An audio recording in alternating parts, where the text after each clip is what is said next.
श्री कृष्ण गोविंद हरे मुरारी हे नाथ नारायण वासुदेवा श्री कृष्ण गोविंद हरे मुरारी हे नाथ नारायण वासुदेवा श्री कृष्ण गोविंद हरे मुरारी हे नाथ नारायण वासुदेवा श्री कृष्ण गोविंद हरे मुरारी हे नाथ नारायण वासुदेवा हे नाथ नारायण वासुदेवा हे नाथ नारायण वासुदेवा हे नाथ नारायण वासुदेवा हे नाथ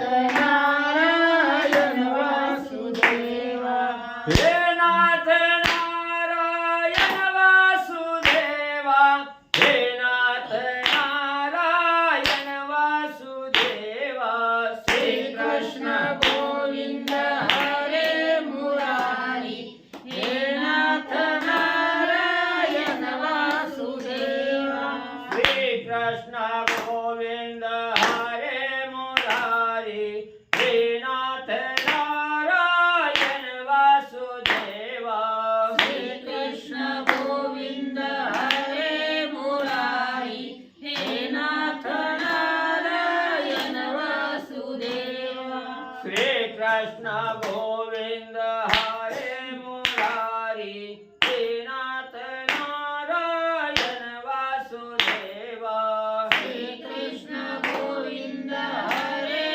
मुरारी हे नाथ नारायण वासुदेवा हे नाथ नारायण वासुदेवा हे नाथ नारायण वासुदेवा श्री कृष्ण गोविंद हरे मुरारी हे नाथ नारायण वासुदेवा श्री कृष्ण गोविंद हरे मुरारी हे नाथ नारायण वासुदेवा श्री कृष्ण गोविंद हरे मुरारी हे नाथ नारायण वासुदेवा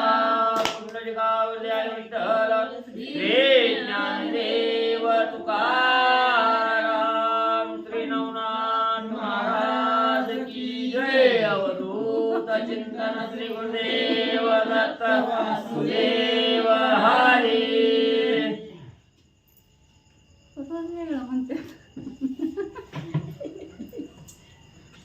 दोन शब्द बोलले तोंडाकडे बघायचं काय म्हणते तर मग म्हणायचं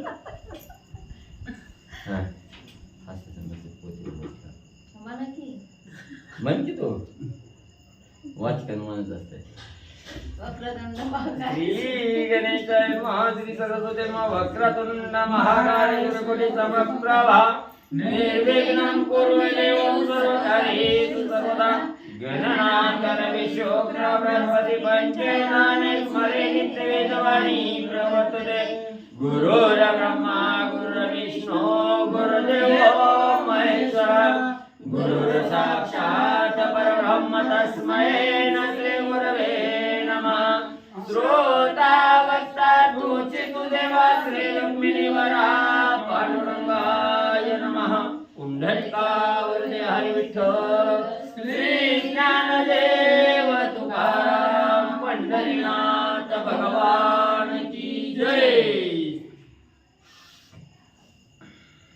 श्री गणेशाय नमः श्री सरस्वते नमः वक्रतुंड गणाधिपती विद्यार्णवा कळा संपत्ती भक्तवरदा हरिस्यादी मंगलमूर्ती गजानना श्री गणेशाला वंदन करून प्रभू रामचंद्राचं स्मरण आणि सद्गुरूशी शरण जाऊन कथेचं अनुसंधान आहे. ग्रंथकर्ते मालू महाराज या ठिकाणी आणि असणाऱ्या त्या ठिकाणी म्हणले मंगलमूर्ती असणाऱ्या असणाऱ्या म्हणले त्या ठिकाणी श्री गणेशाला वंदन त्या ठिकाणी करू लागलेले आहे. ग्रंथारंभी असणाऱ्या गणेशाचं वंदन करत असताना त्या ठिकाणी सांगू लागलेले आहे ज्याच्या असणारं मुख त्या ठिकाणी असणारं वक्र आहे, वाकडा आहे त्या ठिकाणी, आणि असणाऱ्या सर्व देवादी देव त्या ठिकाणी असणारा त्या ठिकाणी म्हणजे गणपती बाप्पा आहे. आणि विद्येचा असणारा त्या ठिकाणी सागर आहे, विद्या संपन्न असणारा त्या ठिकाणी, आणि सर्व काही कळा असणाऱ्या भक्ताला त्या ठिकाणी प्राप्त करून देणारा, भक्तांवर वरदान त्या ठिकाणी देणाऱ्या अशा असणाऱ्या गणपती बाप्पा तुमचा जय जयकार असो. जय जय आजी आदिनाथा माया चक्र चालक अनंता सर्वाधीशा भगवंता साक्षात अक्षय मोक्ष तू. आणि असणारा त्या ठिकाणी आदिनाथ आदी ईश्वर असणारा त्या ठिकाणी भगवंत आहे, आणि हे असणाऱ्या सृष्टीमधील पूर्ण संपूर्ण असणारं जे हे माया चक्र चालक आहे त्या ठिकाणी, ह्या मायेला त्या ठिकाणी चालवणारा, त्या असणाऱ्या मायेला आधार त्या ठिकाणी देणारा, आणि सर्व असणाऱ्या जगताचा ईश असणारा त्या ठिकाणी भगवंता तुम्ही त्या ठिकाणी आहात. ह्या प्रत्येक साधक जनाला मोक्षाचा मार्ग दाखवण्याचं सामर्थ्य असणाऱ्या भगवंता तुमच्या अंगी आहे. तुमच्या शिवाय असणाऱ्या साधकाला मोक्ष त्या ठिकाणी मिळत नाही. अशा असणाऱ्या भगवंता तुमचा जय जयकार म्हणले असो. तरी मागिल्या द्याई निरूपणा गोरक्षाचा पाहुणी जन्म उपरी सेवणी कनकगिरी ग्राम विद्यार्णवी तो केला. मग ग्रंथकर्ते असणारे मालू महाराज सांगू लागले, कालच्या अध्यायाच्या ठिकाणी असणारा म्हणजे गोरक्षनाथाचा जन्म त्या ठिकाणी झाला. मच्छिंद्रनाथ गोरक्षनाथ असणाऱ्या कनकगिरी पर्वतावर त्या ठिकाणी आले. तिथं असणाऱ्या मच्छिंद्रनाथांनी आणि गोरक्षनाथाला सर्व काही असणाऱ्या विद्या त्या ठिकाणी दिल्या. विद्येमध्ये असणाऱ्या गोरक्षनाथाला पारंगत म्हणजे केलं. तरी ती विद्या कोण कैसी सकळ कळा श्लोक राशी भविष्योत्तर पुराणासी निरोपितो श्री श्रोतिया. मग मालू महाराज सांगतात, कालच्या अध्यायाच्या ठिकाणी ज्या कनकगिरी पर्वतावर असणाऱ्या मच्छिंद्रनाथांनी गोरक्षनाथाला विद्या त्या ठिकाणी दिली. सर्व विद्या अवगत करून त्या ठिकाणी दिल्या. त्या असणाऱ्या विद्या कोणत्या आहेत, कोणत्या असणारी विद्या त्या ठिकाणी दिली, सगळ्या कळा ज्या दिल्या त्याविषयीचा असणारा श्लोक त्या ठिकाणी सांगतो. सावध रीतीनं ऐका. ब्रह्मज्ञान रसायन कविता वेदशास्त्र ज्योतिष तथा व्याकरण धनुर्धर जलतरंगता संगीत काव्य करावे. अश्वारोहण कोकशास्त्र अश्वारोहण कोकशास्त्र निपुण नाट्य तथा चार चतुर्दश विद्यांचा सागर पूर्णपणे भरला असेल. मग असणाऱ्या मच्छिंद्रनाथांनी गोरक्षनाथाला ज्या विद्या त्या ठिकाणी शिकवल्या गेल्या त्याच्यामध्ये असणारं ब्रह्मज्ञान आहे, रसायन आहे, कविता आहे, वेदशास्त्र आहे, ज्योतिषशास्त्र आहे, त्या ठिकाणी व्याकरण आहे, धनुर्धर आहे, पाण्यामध्ये पोहण्याचा जलतरंगता असणारं काय संगीत काव्य त्या ठिकाणी सांगितलं गेलं. घोड्यावर कसं बसायचं, शस्त्र कशी त्या ठिकाणी चालवायची, याच्यामध्ये असणाऱ्या याच्या सहित 14 विद्या आणि त्या ठिकाणी म्हणजे सांगितल्या. ठीक प्रथम सांगू ब्रह्मज्ञान स्वमुखी केला पारायण विश्वानी विश्वांबर दोना भावचे ऐसा अनुरविला. मग मुख्य सार असणारा त्या ठिकाणी ब्रह्मज्ञान हे मुख्य ब्रह्मज्ञान सर्वप्रथम असणाऱ्या गोरक्षनाथाला मच्छिंद्रनाथांनी सांगितलं गेलं. आणि या सृष्टीमध्ये चराचरामध्ये जी काही जीव मात्र आहे हे सगळं मग हलणारा असू द्या किंवा नाही हलणारा त्या ठिकाणी असू द्या, असणारा जीव प्राणी असू द्या किंवा न हलणारं झाड त्या ठिकाणी असू द्या, कशातही असणारं ब्रह्म आहे. ब्रह्माशिवाय शिल्लक कायच त्या ठिकाणी नाही. या विषयीचं ज्ञान असणाऱ्या गोरक्षनाथाला त्या ठिकाणी दिलं. त्यावेळेस गोरक्षनाथाचा भाव झाला.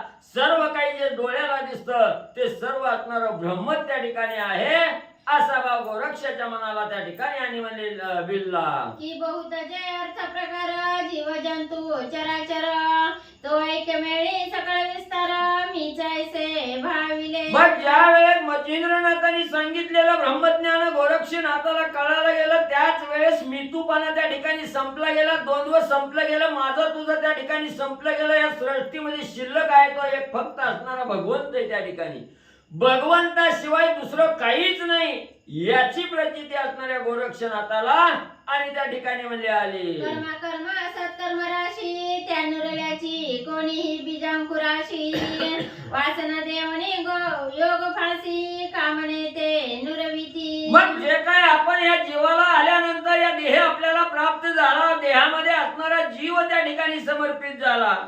की या देहाच्या संगतीला येऊन जे काही कर्म आपल्या हातून होतं ते कर्म हे ब्रह्मार्पण त्या ठिकाणी होतं. कुठलाही कर्माचा दोष त्या साधकाला त्या ठिकाणी लागत नाही.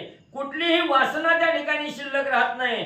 जे काही असणारं ते ब्रह्मच आहे याची जाण त्या ठिकाणी राहते आहे. आणि असणारा साधक ब्रह्मस्वरूपाला त्या ठिकाणी म्हणजे लीन होतो. ऐशा एक मेळे करुणा गोरक्ष झाला सनातन एवंच सकळ देवनी ब्रह्मज्ञान उपदेशिले गुरुनाथे. मग असं हे ब्रह्मज्ञान त्या ठिकाणी दिलं. ब्रह्मज्ञान असणारं त्या ठिकाणी म्हणजे गोरक्षनाथाला प्राप्त झालं. जे काही आहे ते मीच आहे त्या ठिकाणी. ह्या असणारा भगवंतच आहे त्या ठिकाणी. या भगवंताशिवाय काहीही त्या ठिकाणी दुसरं नाही याची प्रचिती असणाऱ्या गोरक्षनाथाला त्या ठिकाणी आले. आणि गोरक्षनाथाला संपूर्ण आपण सांगितलेलं ब्रह्मज्ञान त्या ठिकाणी अवगत झालं. हे मच्छिंद्रनाथांनी बघितलं गेलं आणि गोरक्षनाथाला मच्छिंद्रनाथांनी उपदेश म्हणजे त्या ठिकाणी दिला. मग पूर्णपणाचे पात्र होणी वसुदे कल्प व्यक्त भुवणी सर्व आत्मरूप मानुनी तत्स्वरूपी प्रगटेल. मग ज्या वेळेस सद्गुरूचा वरदहस्त आपल्या असणाऱ्या मस्तकामध्ये त्या ठिकाणी पडतोय, ज्यावेळेस सद्गुरूच्या मुखातून आपल्या कर्ण इंद्रियाद्वारे असणारा त्या ठिकाणी म्हणजे गुरुमंत्र त्या ठिकाणी प्राप्त होतो, त्यावेळेस तो साधक पूर्णपणे पूर्ण पात्र त्या ठिकाणी बनलं जातं. म्हणजे योग्यतेचा त्या ठिकाणी होतोय. आणि योग्यतेचा झाल्याबरोबर गुरुचा असणारा मंत्र कर्ण इंद्रियाद्वारे असणारा त्या ठिकाणी प्राशन केल्याबरोबर असणारा त्या ठिकाणी आत्मस्वरूप भावना त्या ठिकाणी होते. आत्मस्वरूप म्हणजे जे काही आपण कर्म करणार आहे हे ब्रह्मार्पण त्या ठिकाणी करतो. मग चुकीचं असू द्या चांगलं त्या ठिकाणी असू द्या, हे असणारं मी केलंच नाही असा साक्षीभूत त्या ठिकाणी होतो. आणि सर्व काही ब्रह्मस्वरूपाची असणारी म्हणले आणि आत्मप्रचिती त्या साधकाला येते. तशी अवस्था गोरक्षनाथाची झाली. या उपरी वात पित्त कफ हारक रसायन विद्या सकळिक किम्या करणे धातू अनेक हातवटी सांगितली. मग यानंतर असणारा वात पित्त हरक असणारी जी विद्या आहे त्या ठिकाणी म्हणजे असणारा एखाद्या साधकाला कफ झाला, कफ झाल्यानंतर त्याला औषध काय त्या ठिकाणी द्यायचं, खोकला लागला खोकल्यावरचं औषध त्या ठिकाणी काय द्यायचं त्या ठिकाणी. मग याच्याविषयी त्याच्यात कोणतं रसायन कोणत्या औषधात त्या ठिकाणी मिसळायचं याच्याविषयीची माहिती आणि त्या ठिकाणी म्हणजे मच्छिंद्रनाथ आणि गोरक्षनाथांना सांगितले. कवित्व रसाळ नवरस घनादी निरोपी दीर्घ रस्व व्यक्त अर्थलिंग प्रकरणाचा व्यक्त व्यक्त सांगितले. जसं असणाऱ्या लहान बाळाला शाळेमध्ये पहिलीपासून जसं शिक्षण त्या ठिकाणी मिळतं तसं या असणाऱ्या शास्त्राविषयीचं शिक्षण मच्छिंद्रनाथ गोरक्षनाथाला देऊ लागले.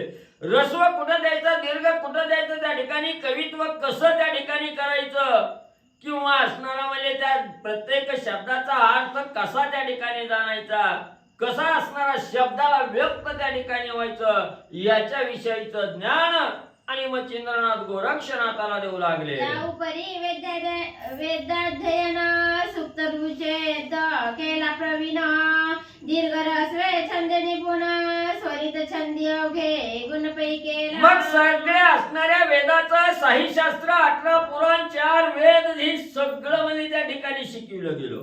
याच्यामध्ये असणारं त्या ठिकाणी प्रवीण असणारं त्या ठिकाणी म्हणजे गोरक्षनाथाला त्या ठिकाणी केलं. सगळे गुण गोरक्षनाथाच्या अंगी आणि त्या ठिकाणी बांधले गेले. ऋक् अथर्वण यजुर्वेद सामवेदादी सांगून प्रसिद्ध उपरी विद्या ज्योतिष सिद्ध परिपूर्ण सांगितली. पुन्हा असणारा त्या ठिकाणी 4 वेदाविषयीचं ज्ञान ऋग्वेद आहे, अथर्वण वेद आहे त्या ठिकाणी, यजुर्वेद आहे आणि सामवेद आहे. ही 4 वेद आहे त्या ठिकाणी. या 4 वेदाचंही ज्ञान असणारा त्या ठिकाणी सांगितलं. त्याच्यानंतर असणाऱ्या समोरच्या साधकाचं भविष्य बघायचं ज्योतिषी विद्या आणि याच्यामध्ये पारंगत म्हणजे केलं. सारस्वत किरात कोश कौमुदी रघुहरिवंश पंचकाव्ये मीमांसा साई शास्त्रे निवेदिली. मग असणारी 5 मीमांसा काव्य त्या ठिकाणी आहे. त्याच्यामध्ये असणारा सारस्वत एक आहे, किरात दुसरा आहे, कोश तिसरा आहे, कौमुदी 4 आणि असणार रघुहरिवंश हे 5वं. अशा प्रकारची काव्य मीमांसा त्या ठिकाणी सांगितली.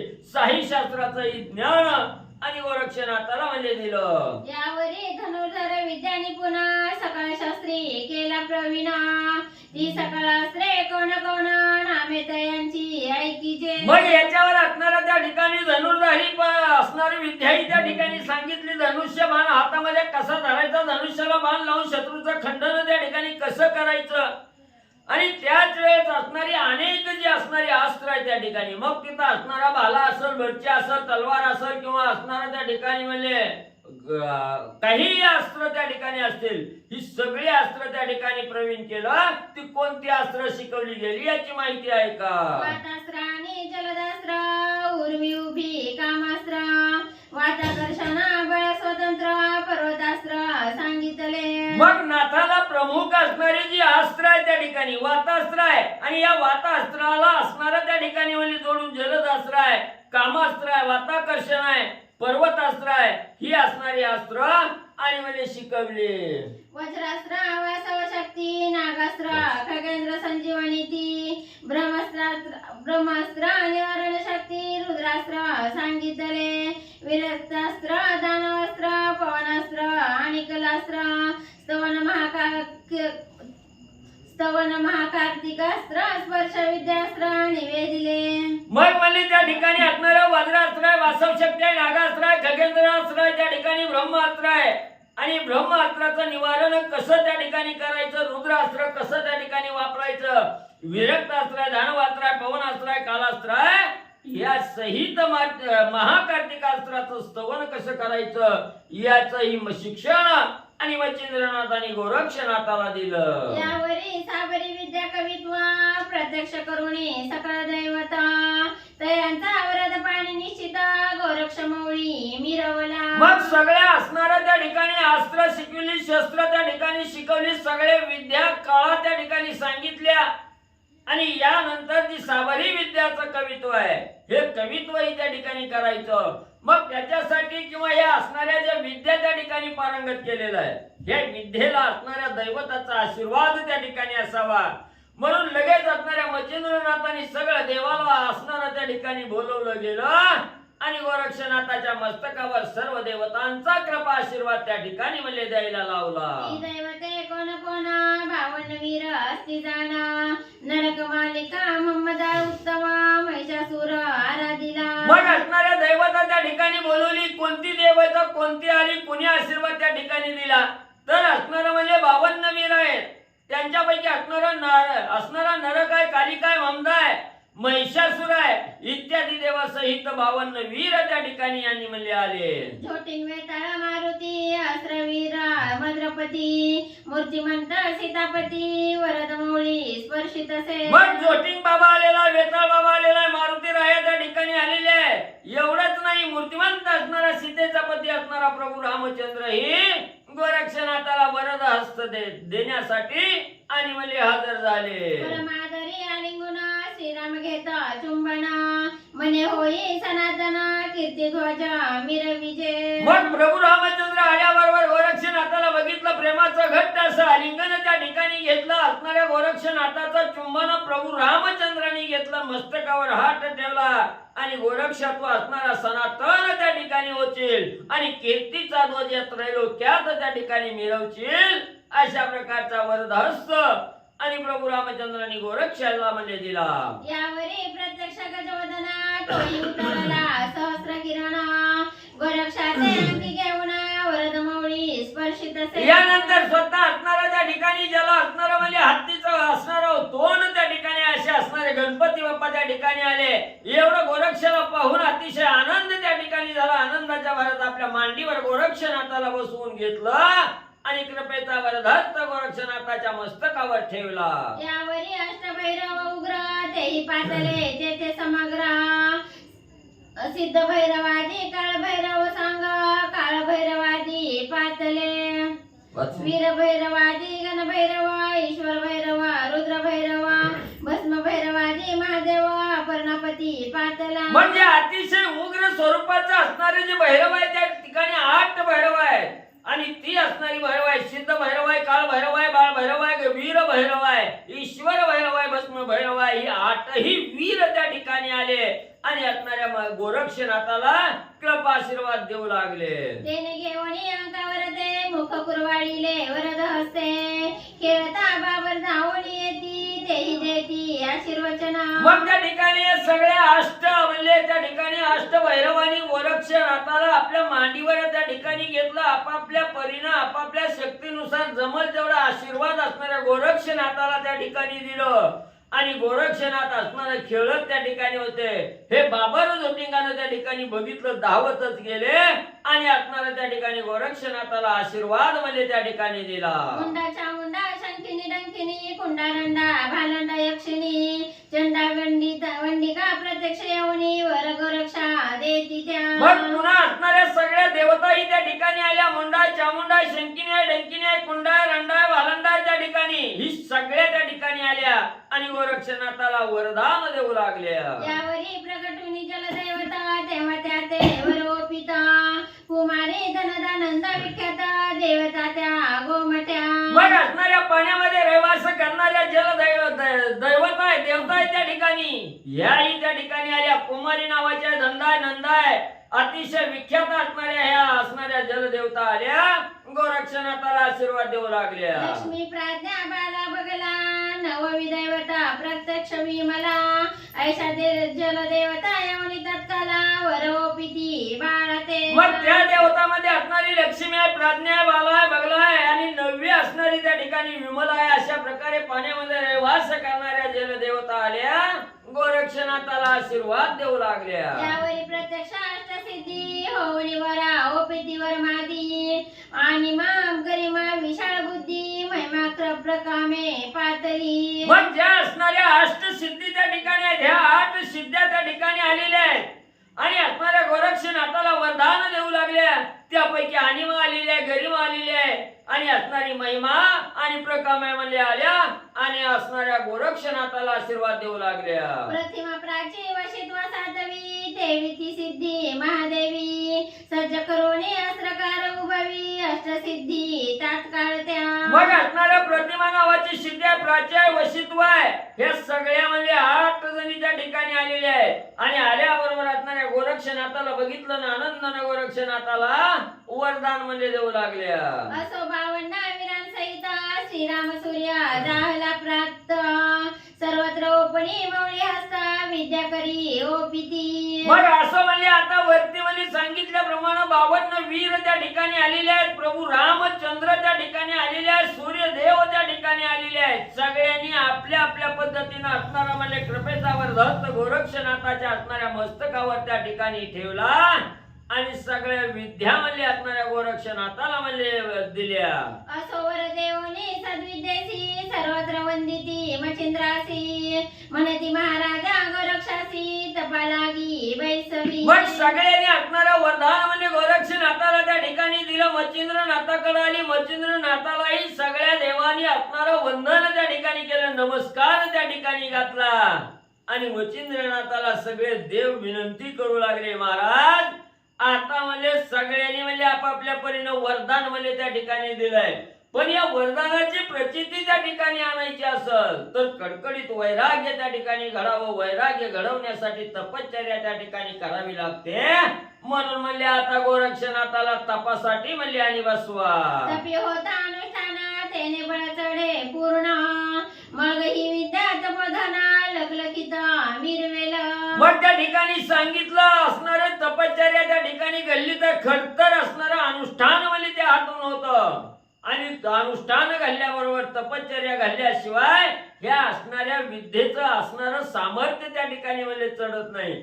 म्हणून म्हणजे ज्या वेळेस अनुष्ठान तपश्चर्या त्या ठिकाणी घडल तेव्हा ही विद्या आणि त्या ठिकाणी म्हणजे प्राप्त होईल. जैसे खड्ग शिकले होता मग भय काय ते शस्त्रू जिंकिता देवी तपबळ आराधिता सामर्थ्य सत्ता वाढेल. मग देवानी सांगितलं गेलं असणारं म्हणजे त्या ठिकाणी तपश्चर्या जर घडली गेली तर 10 रुपये असणारी विद्या त्या ठिकाणी मिळते. त्या विद्येला असणारी 10 म्हणजे त्या ठिकाणी मिळते. जसं असणारं खड्ग तलवार हातामध्ये त्या ठिकाणी घ्यावी आणि त्या तलवारीला असणारी त्या ठिकाणी म्हणजे चांगली असणारी धार त्या ठिकाणी असली तर शत्रूचं निर्दलन करायला काय उशीर त्या ठिकाणी लागत नाही.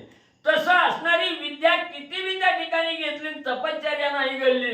त्या विद्येचा काही उपयोग त्या ठिकाणी होत नाही, ती विद्याचा अंगी बांधली जात नाही. म्हणून म्हणजे तलवारीला जशी धार योग्य आहे तसं असणार त्या ठिकाणी विद्येला तपश्चर्या योग्य आहे.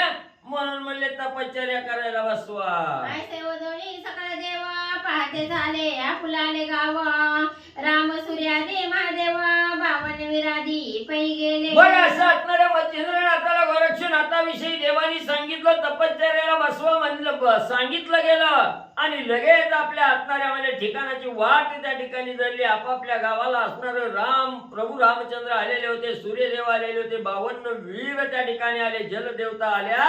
ह्या सगळ्या म्हणजे आपापल्या घराकडे गेल्या. यावर इंद्र वरुण अश्विनी गणगंधर्वादी पाटले भुवनी वरदेती तया लागुनी सकळ गेले स्वस्थाना. परत म्हणजे असणाऱ्या इंद्र वरुण चंद्र अश्विनी कुबेर त्या ठिकाणी गण गंधर्व सगळे म्हणजे आले आणि आपल्या परीने असणाऱ्या गोरक्षनाथाला वरदान दिलं आणि परत रिटर्न म्हणजे महागारी गेले. या उपरी कोणी एके दिवशी गोरक्ष गोपिता सद्विद्येसी मंत्र संजीवनी पाठमुखासी करीत बैसला होता तो. मग सगळ्यांनी आपल्या आपल्या असणारा आशीर्वाद गोरक्षनाथाला त्या ठिकाणी दिला. सगळी दैवत आपापल्या ठिकाणी सुखरूप महागारी म्हणजे त्या ठिकाणी गेली. इकडे काही काळ गेला, असणारी तीर्थयात्रा करत म्हणजे गोरक्षनाथ त्या ठिकाणी होते आणि असणाऱ्या फिरत असताना एके दिवशी म्हणजे त्या ठिकाणी काय घडलं गेलं. असणारा त्या ठिकाणी गोरक्षनाथ आपल्या असणारी विद्या असणारी विद्या शिकवली होती मच्छिंद्रनाथांनी, त्या विद्येमध्ये असणारा जो मंत्र संजीवनीचा मंत्र त्या ठिकाणी होता, तो मंत्र आणि पाठांतर करीत म्हणजे बसलेले होते. जवळीन सता मच्छिंद्रनाथ बैसला होता एकांतात. दोघावची मुले खेळत खेळत तया ठाई पातली. मग कुठेही बसलं की मास्तरांनी दिलेला अभ्यास आहे, तो अभ्यास त्या ठिकाणी करायचा, पाठांतर करायचं, थोडा क्षण सुद्धा वाया त्या ठिकाणी घालवायचा नाही, अशी अवस्था गोरक्षनाथाची होती. मच्छिंद्रनाथही असणारी म्हणजे बाहेर फिरायला त्या ठिकाणी गेलेले होते. गोरक्षनाथ एकटेच त्या ठिकाणी बसले असताना त्यांनी विचार केला, सद्गुरूने विद्या दिलेल्या त्या विद्येचा असणारा मंत्र जपावा. म्हणून अखंड असणारा जो काय मंत्र संजीवनी होता त्या मंत्राचं पठण करत आणि गोरक्षनाथ बसले असताना हाती कवळोनी कर्दम गोळा मुले खेळती आपुले मेळा. तो गोरक्षापासी येऊन यागळा बोल बोलती सकळी मग असणारे गोरक्षनाथ त्या ठिकाणी म्हणजे मंत्र पठण करत होते, मंत्राचा असणारा उच्चार करत होते, पाठांतर त्या ठिकाणी करत होते. तेवढ्यात गावातील काही मुलं खेळत खेळत असणाऱ्या गोरक्षनाथाकडे त्या ठिकाणी आली आणि असणारा त्या ठिकाणी त्या मुलाच्या हातामध्ये असणाऱ्या चिखलाचा गोळा त्या ठिकाणी होता आणि ती मुलं गोरक्षनाथाच्या जवळ आल्याबरोबर असणाऱ्या गोरक्षनाथाला त्या ठिकाणी आणि काय बोलू लागले. मनती गोरक्ष ऐक वचन आम्ही आणिला भूत कर्दमा तरी शकट करून दे उत्तमा मला की खेळावया. मग ती मुलं हातामध्ये चिखलाचा गोळा घेऊन असणाऱ्या गोरक्षनाथाकडे आली. गोरक्षनाथाला म्हणू लागली, गोरक्षा म्हणजे आम्हाला असणारा खेळ त्या ठिकाणी करायचा आहे. आम्ही सगळी मिळून म्हणजे इथं असणारा रथ बनवणारा, रथाला असणारा घोडं बनवणारा, त्या रथ चालवणारा असणारा गडी त्या ठिकाणी बनवणारा. पण म्हणजे आम्ही अनेक किती वेळ झाला म्हणजे असणारा रथ बनवायचा, असणारी बैलगाडी बनवायचा प्रयत्न त्या ठिकाणी करतोय. पण काय म्हणले आम्हाला गाडीच म्हणले त्या ठिकाणी बनवायला येईना. आम्ही हा लय मोठा चिखल म्हणजे घेऊन आला, या चिखलापासून आम्हाला आणि बैलगाडी म्हणले बनवून द्या. एरुवने शकट मजसी करू येता नाही निश्चयसी येत असेला तुम्हा कोणासी तरी करुणी का घ्याना. मग त्या मुलाने मिठी लावली. मच्छिंद्र म्हणले आम्हाला असणारा त्या ठिकाणी बैलगाडी बनवायला येईना, तुम्ही बनवून द्या. त्यावेळेस गोरक्षनाथांनी सांगितलं, बाबांनो मला काय ह्याचं म्हणजे आड माहित नाही, बुड माहिती नाही, कसं बनवायचं कवा बघितलं नाही, मला काय म्हणजे येत नाही. तुमच्या पैकीच कुणाला येत असेल तर त्याच्याकडून म्हणजे करून घ्या. ऐसा ऐकता मुलांनी वचना करी कर्दमा कवळून आपुलाले करे करुणा शकट रचिती चिखलाचा. मग गोरक्षनाथांनी सांगितलं, तुमच्यापैकी कुणाला येत असेल तर त्याच्याकडून म्हणजे करून घ्या म्हटल्यावर पोरांनी मेळा त्या ठिकाणी टाकला. थोडा थोडा चिखल सगळ्यांनी घेतला आणि असणारे म्हणजे त्या ठिकाणी गाडी बनवण्याचं कार्य आणि सर्व मुलं मिळून त्या ठिकाणी करू लागली. कर्दम चक्र काष्ट व्यक्त केला यथास्थित वरी उदेले कल्पनेत शकट सारथी असावा. मग मुलांनी आपापल्या असणाऱ्या बुद्धीनुसार असणाऱ्या चिखल आणला, चिखलापासून आणि असणाऱ्या लाकडाच्या काड्या त्या ठिकाणी आणल्या, त्याच्यापासून असणारं म्हणजे गाडा त्या ठिकाणी तयार केला, बैलगाडी तयार केली. कशी तरी असणाऱ्या चिखलापासून चाक तयार झालं, साठा झाला, सगळं म्हणजे असणारं त्या ठिकाणी गाडी तयार झाली. पुन्हा मुलाच्या मनात विचार आला, एवढं कष्ट करून गाडी बनविली, मग गाडी व बैलाला चालवणारा गाडीवान नग का. म्हणून कर्दमा घेवणी गोळा मुले रचिती कर्दम पुतळा परी तो साधेना मुला सकळा मग गोरक्षा ते विनविती. मग कोणाने विचार केला, आता बैलगाडी बनवली म्हणजे आता ही बैलगाडी चालवणारा म्हणजे असणारा सारथी त्या ठिकाणी असावा, गाडीवान असावा, असा विचार त्या ठिकाणी केला. चिखल घेतला, आपल्या बुद्धीप्रमाणे असणाऱ्या माणसाचा पुतळा त्या ठिकाणी तयार करू लागले. पण काय केल्यानं सारथी काय बनता येईना, म्हणून असणाऱ्या गोरक्षनाथाकडे गेले आणि गोरक्षनाथाला पुन्हा काय विनंती करू लागली. म्हणती गोरक्षा आम्हा प्रती साह्य देई शकट सारथी आम्हा साधेना कर्दमनीती तरी तू करुणी देई का. मग पुन्हा असणाऱ्या गोरक्षनाथाच्या जवळ ती पोरं पळतच आली, सांगितलं गोरक्षा आम्हाला काय म्हणजे कसं तरी म्हणजे आम्ही असणारी गाडी म्हणजे त्या ठिकाणी तयार केली, बैलगाडी केली, पण त्या बैलगाडी चालवण्यासाठी आम्हाला सारथी म्हणजे त्या ठिकाणी करता येईनाय, गाडीवान त्या ठिकाणी करता येईनाय. लय प्रयत्न केला,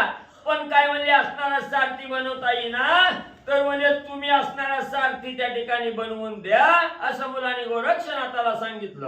अगा तू सकळा मुलांचे गणी वयोवृद्ध असशी प्राज्ञी तरी आम्हासी सारथी करुणी सत्वर देई खेळावया. मग आम्हाला काय म्हणजे या असणाऱ्या चिखलापासून म्हणजे सारथीच म्हणजे त्या ठिकाणी बनवता येईना, लय प्रयत्न केला. आणि मुलांनी सांगितलं, महाराज तुम्हीच म्हणजे आमच्या सगळ्यात म्हणजे वयोवृद्ध ज्ञानी तुम्हीच आहेत म्हणजे त्या ठिकाणी, म्हणून तुमच्याशिवाय ही सारथी म्हणजे कुणालाच बनवता येणार नाही. म्हणून म्हणजे तुम्ही या असणारं प्राज्ञिक त्या ठिकाणी आहात, तुम्हीच असणार त्या ठिकाणी हुशार आहात, म्हणून म्हणजे आमच्या असणाऱ्या ह्या शकटाला चालवण्यासाठी सारथी करून द्या म्हणजे आम्ही खेळत बसू. ऐसा एकता मुलांच्या वचना म्हणे कर्दमा आणून द्या देतो करुणा परी वासना भविष्य कारणा गोरक्षा ते उदेली. मग असणाऱ्या मुलांनी सांगितलं, आम्हाला काय बनवायला नाही, तुम्हीच म्हणजे त्या ठिकाणी बनवून द्या, असं असणाऱ्या मुलाचं वचन गोरक्षनाथाने त्या ठिकाणी ऐकलं, सांगितलं, बरं बाबा तुम्हाला वाटतंय ना मी करून द्यावं, आणा म्हणजे इकडे चिकन मी करून देतो म्हणजे असणारा सारथी. मग ही असणाऱ्या त्या ठिकाणी गोरक्षनाथाच्या मनाला असणारं त्या ठिकाणी म्हणजे भविष्य पुढचं असणारं जाणलं गेलं, आणि पुढचं भविष्य काय होणार आहे याचा विचार डोक्यात त्या ठिकाणी आला मुलाला चिखल आणण्यासाठी. आणि सांगितलं, जैसे ज्याचे पूर्वानुक्रमा तैसी बुद्धी तगडुना जेवी बीजा पेरीला समाना तोची तरू हे लावे. मग त्या ठिकाणी ग्रंथकर्ते सांगतात, ज्यानं जसं हे आयुष्य त्या ठिकाणी एवढं नरदेह प्राप्त झाला, या नरदेहाचा असणारा म्हणजे उपयोग त्या ठिकाणी सत्कर्मासाठी केला का वाम कर्मासाठी त्या ठिकाणी केला, ह्याच्यावर त्याचं कर्म त्या ठिकाणी अवलंबून असतं. ह्यानं कसं कर्म त्या ठिकाणी केलं, त्या कर्माचं फळ त्या ठिकाणी पुढे म्हणजे भोगायला त्या ठिकाणी मिळतं.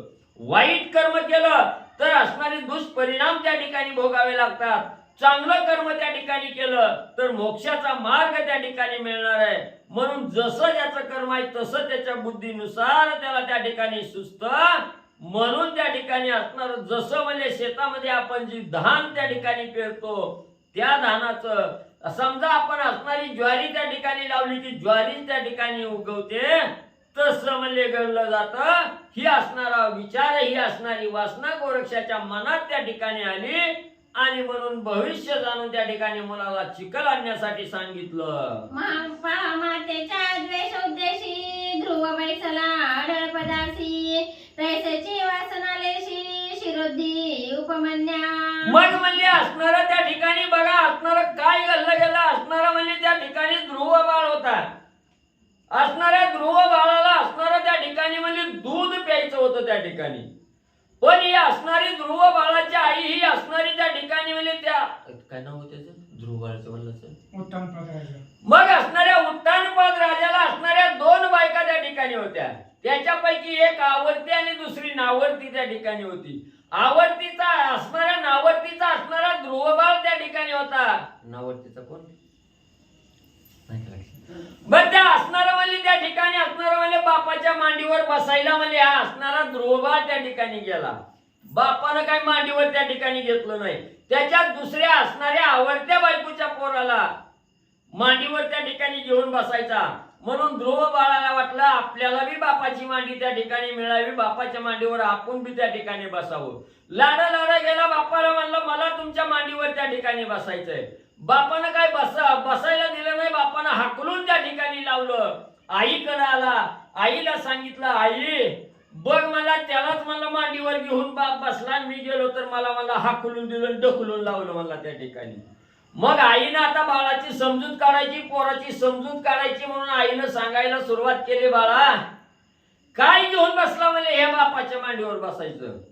त्या बापाच्या उरावर म्हणजे सगळ्या जगाचा बाप आहे, त्या बापाच्या मांडीवर जाऊन त्या ठिकाणी बसशील म्हणून असणाऱ्या आईनं त्याला त्या ठिकाणी सांगितलं. मग त्यानं ध्यासच त्या ठिकाणी घेतला, जगाचा बाप कोण आहे त्याच्याच मांडीवर त्या ठिकाणी जाऊन बसायचं. म्हणून असणाऱ्या भगवंताला त्या ठिकाणी कृपा उपजली गेली भगवंतानं, बरोबर आहे का? मग असणाऱ्या भगवंताला असणारा म्हणजे त्यानं एवढं असणारी विद्या असणारा अभ्यास त्या ठिकाणी केला आणि भगवंतानं असणाऱ्या आपल्या मांडीवर जागा त्या ध्रुव बाळाला त्या ठिकाणी दिली. तसं म्हणजे त्याचं असणारं कर्म चांगलं त्या ठिकाणी होतं म्हणून ध्रुव आढळ पदाला त्या ठिकाणी जाऊन बसला. तस की गांधारीचा होता अंत म्हणून पार्था सुचला अर्थ अकिंचनात वायुसुता ध्वजस्तंभी मिरवला. की सीता सतीच्या उद्देशी लंकेशी राहिली येऊन विवशी तिने भक्षुनी दशाननासी राक्षस कुळ भक्षिले. किंवा म्हणजे असणाऱ्या त्या ठिकाणी अयोध्या नगरीच्या ठिकाणी सीता मातेच्या उद्देशानं असणारी विवशी त्या ठिकाणी आलेली होती. मग ही विवशी कोण त्या ठिकाणी होती? असणारा दुष्ट दुर्जन असणारा जो राजा रावण आहे त्या ठिकाणी, त्या राजा रावणाचा अंत त्या ठिकाणी करण्यासाठी सीता रूपीच्या असणाऱ्या सीता रूपामध्ये असणारी विवशी येऊन त्या ठिकाणी थांबलेली होती. का तिला असणाऱ्या त्या दुर्जनाचा काटा त्या ठिकाणी काढायचा होता. लंकेचा राजा असणारा रावण याचा अंत त्या ठिकाणी करायचा होता. म्हणून राजा रावणानं जे वाईट कर्म त्या ठिकाणी केलेलं होतं त्या कर्माची शिक्षा त्याला द्यायची म्हणून विवशी त्या ठिकाणी आले. राजा रावणाचा काटा त्या ठिकाणी काढला. तस महानुसर्ग कर्म कैसे त्याची राक्षसी वंशलेशे चिरंजीवा होनी लंकाधीश भोग भोगी विभीषणा.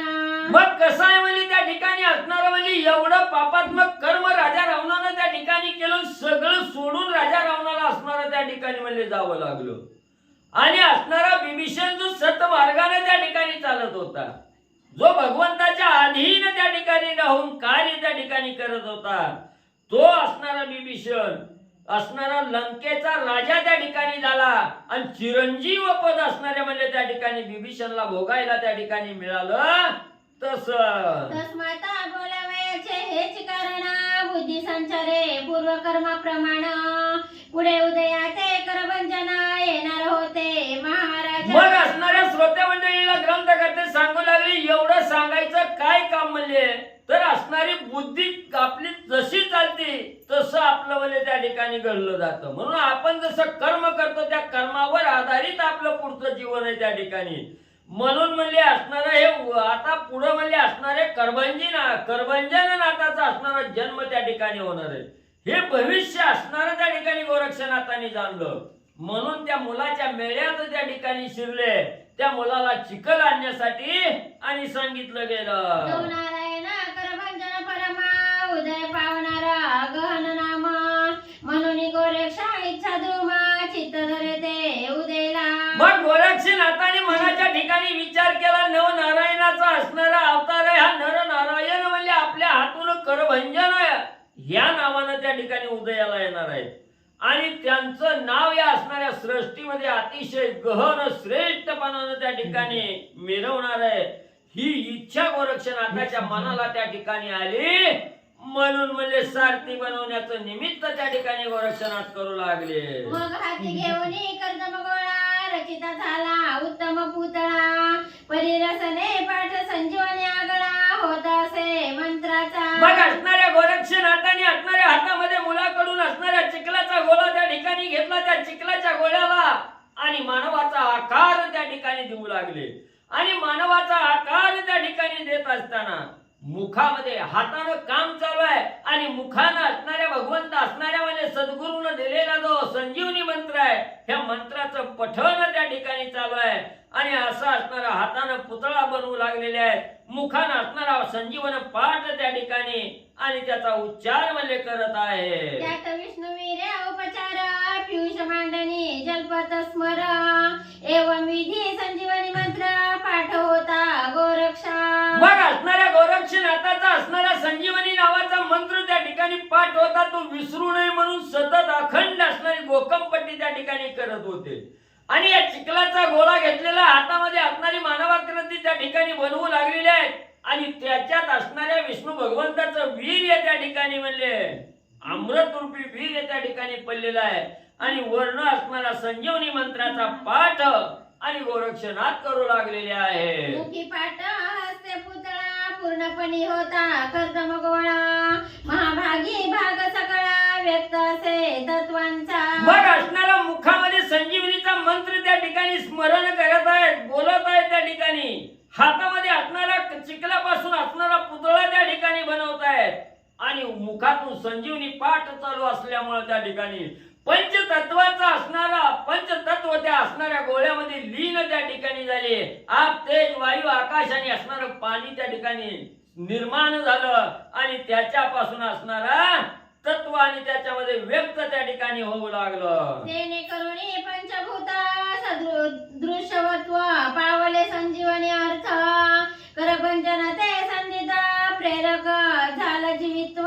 मग असणाऱ्या त्या ठिकाणी मुखामध्ये संजीवनी नावाचा मंत्र जप जप त्या ठिकाणी करत आहे. आणि हाताने असणारा त्या ठिकाणी म्हणजे पुतळा बनवू लागलेले आहे. आणि त्याच्यातच हे संजीवनी रूपी अमृत त्या ठिकाणी प्राप्त झालं.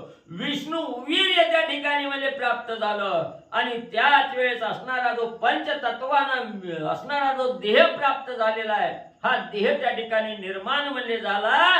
जीवित्व म्हणजे त्या असणाऱ्या चिखल्याच्या गोळ्याला आणि त्या ठिकाणी प्राप्त झालं. अस्थिमांसा त्वचे सहित आकार सदृश झाला त्यात पुढे शब्द आनंदात अकस्मात उदयला पुण्यश्रावण हरी विठ्ठल श्री ज्ञानदेव तुकाराम पंढरीनाथ भगवान की जय.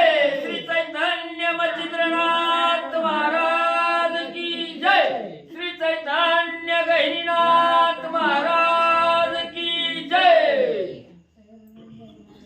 उदय होता करी रुदना ते पाहिले सकळ बाळांनी म्हणती भूतानी रे गोरक्षांनी पळा पळा येथुनी.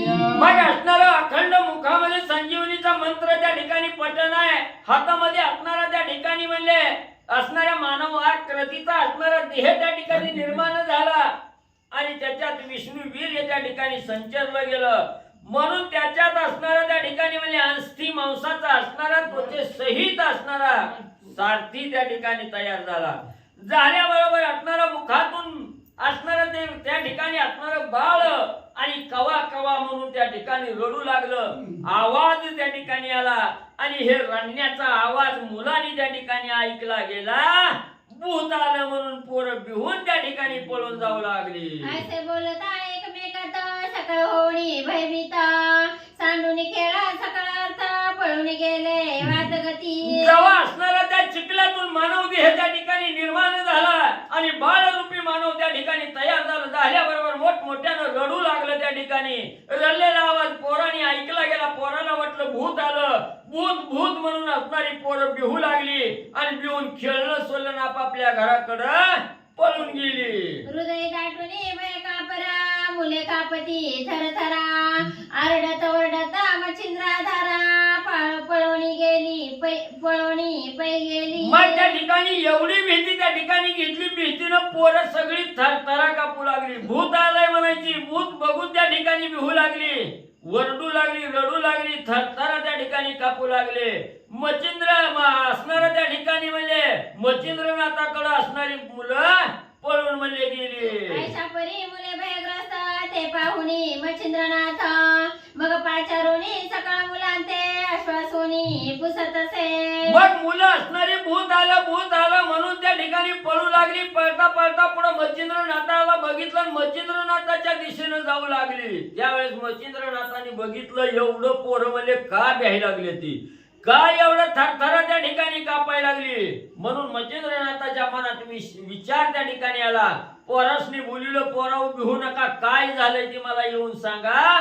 म्हणून मच्छिंद्रनाथाने मुलाला बोलवून त्या ठिकाणी घेतलं. म्हणे बाळा होय थरथराट कारे कापता सांगा वाट एरी मुळा होणे सकळ बोभाट मच्छिंद्राते निवेदिला. मग मच्छिंद्रनाथाने पोराला जवळ बोलावून त्या ठिकाणी घेतलं आणि सांगितलं, बाळाओ काय झालं भ्यायला, का तुमच्या अंगाला एवढा घाम फुटलाय, काय एवढा आम थरथर मध्ये त्या ठिकाणी कापाय लागलं, कशाची भीती तुम्हाला वाटते ती सांगा. म्हटल्याबरोबर पोराने पहिल्यापासून सांगायला सुरुवात त्या ठिकाणी केली. म्हणे कर्दमाचा शकट सारथी करवित होतो गोरक्ष हाती तो बाळ तत्वापणी भूतमती कर्दमलोपणी संचरली. मग पोराने सांगायला सुरुवात केली. महाराज म्हणले आम्ही असणारा त्या ठिकाणी बैलगाडी चालवणारा सारथी त्या ठिकाणी बनवत होतो.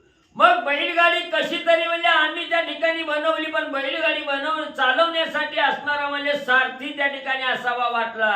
म्हणून गोरक्षाला असणारा सारथी बनवायला त्या ठिकाणी काम सांगितलं. गोरक्षाने असणारा सारथी त्या ठिकाणी बनवू लागले. पण ज्या चिखलापासून असणारा म्हणजे सारथी बनवू लागले होते तो चिखलच नाहीचा त्या ठिकाणी झाला आणि लहानपणा बाळाचं स्वरूपामध्ये भूत म्हणजे प्रगट झालं. हे भूताद्यापी आहे लहान परीक्षण एक होईल स्थूलवटपण आम्हाला म्हणून या पळालो. म्हणून महाराज म्हणजे ते आताच म्हणजे जन्माला आलाय म्हणजे बर काय अजून त्याला काय म्हणजे दुसऱ्याला त्रास द्यायचं कळत नाही. आणि आता काही वेळातच म्हणजे ती मोठं होईल आणि मोठं झालं की आम्हाला काय ठेवील का म्हणजे आमचं असणारं बक्षण म्हणजे त्या ठिकाणी करील. म्हणून आम्हाला भीती वाटली म्हणून म्हणजे पळून आलो. परी आम्ही आलो येथे पळून मागुनी गोरक्षनाथ येत होता धावून त्याची बक्षिले असेल भूताने यात संशय नसेची. मग ते लहान म्हणजे असणारं भूत त्या ठिकाणी बघितलं. आम्ही पळायला लागलो की आमच्या महागवी म्हणजे बिहून गोरक्षबी म्हणजे त्या ठिकाणी धावत होतो. पण कुठं गेलं काय की म्हणजे त्या भूतानं म्हणजे गोरक्षाला धरून म्हणजे खाल्लं की काय अशी पोरं सांगायला लागले. ते पाहुणी बाळ भ्याले तरी आता जाऊनी वहिले गोचर करावे निज दृष्टी. मग आता पोरं मी काय खोटं म्हणजे त्या ठिकाणी सांगणार नाही ती. मग चिखलातून असणारा अचानक म्हणजे असणारा मानव देह कसा म्हणजे त्या ठिकाणी प्राप्त झाला किंवा कसं म्हणजे असणारं बाळ म्हणजे त्या ठिकाणी म्हणजे निर्माण झालं ही आता म्हणजे त्या ठिकाणी आपणच तिथं जावं डोळ्यानं बघावं तवा म्हणजे समजत.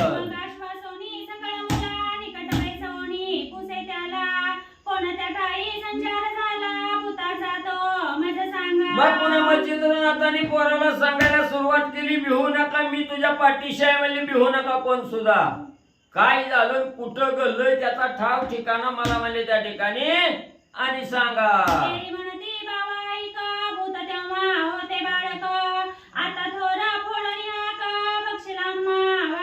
लगेच पोरांनी सांगितलं बाबा कशाला अजून म्हणजे तिकडे जायचं नाव काढताव त्या ठिकाणी. ते बाळ बारक होत म्हणून म्हणजे आम्ही वाचलाव त्या ठिकाणी. आता लय वेळ झाले म्हणजे आता मोठं झालं असेल आम्हाला बघितल्या बरोबर बरी मोठी हाक देऊन म्हणजे आमचं भक्षण म्हणजे त्या ठिकाणी करील म्हणून पोरं मच्छिंद्रनाथाला बोलू लागली.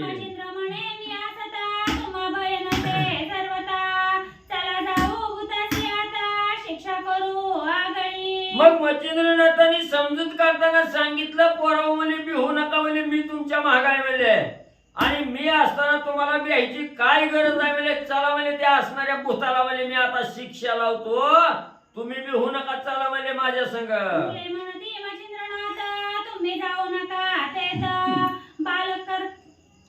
बारक किरण आहे भूत तुम्हा बक्षीला त्याची गडी. मग पोरांनी सांगितलं आम्हाला तर नकोच नको म्हणे बाबा, पण तुम्ही सुद्धा म्हणे तिकडे जाऊ नका. ती असणार भूत म्हणजे बारका उगवता सूर्याचं तेज असावं तसं लाल भडक म्हणजे त्या ठिकाणी दिसतंय. आणि तुम्ही गेल्यावर काय तुम्हाला सोडील का म्हणे ती भूत म्हणजे तुमचं विभक्षण म्हणजे त्या ठिकाणी करील, म्हणून तिकडं नका म्हणे जाऊ. मच्छिंद्र म्हणे दुरून दाखवा भूताचा ठिकाण. मग ती बाळे अवश्य म्हणून दुरून ठाव दाविती. पुन्हा मच्छिंद्रनाथांनी सांगितलं ठीक आहे बाबा, तुम्हाला भीती वाटते ना तर येऊ नका म्हणले, पण मला लांबणं म्हणजे कुठं काय घडलंय, कुठं ती भूत म्हणले उगवलंय ती मला सांगा, दाखवा म्हणले. तेव्हा असणाऱ्या पोरांनी सांगितलं ठीक आहे बाबा म्हणजे आम्ही तुम्हाला असणारं ठिकाण दाखवतो, म्हणून लांबनच म्हणजे असणाऱ्या ते ठिकाण आणि मच्छिंद्रनाथाला पोरं म्हणजे दाखवू लागली. या पलीकडे गोरक्षनाथ तोही पळाला ओणी भयग्रस्त. मुलांचे मंडळ सांडोनी एकांती लपोनिया बैसला. मग इकडे असणाऱ्या पोरांनी भूत भूत भूत भूत म्हणून कालवा केला आणि पोरं पळू लागली. तेव्हा गोरक्षनाथाला वाटलं खरंच काहीतरी आलं काय की, म्हणून गोरक्षनाथ बी तिथून म्हणजे असणारं भिलं पळून म्हणजे त्या ठिकाणी गेलं. त्या पोराचा असणारा मेळा त्या ठिकाणी म्हणजे बाजूला केला आणि एखाद्या म्हणजे असणाऱ्या आडबाजूच्या घरात जाऊन गोरक्षनाथ बी लपून बसलं. भूत भूत ऐसे म्हणून मुले पळाली आरोळ्या देऊन. तेव्हाची गेला होता पळून भूत भये करुणिया. मग पोरांनी एकच गलका केला भूत आलं म्हणून पोरं जवाड सुटली.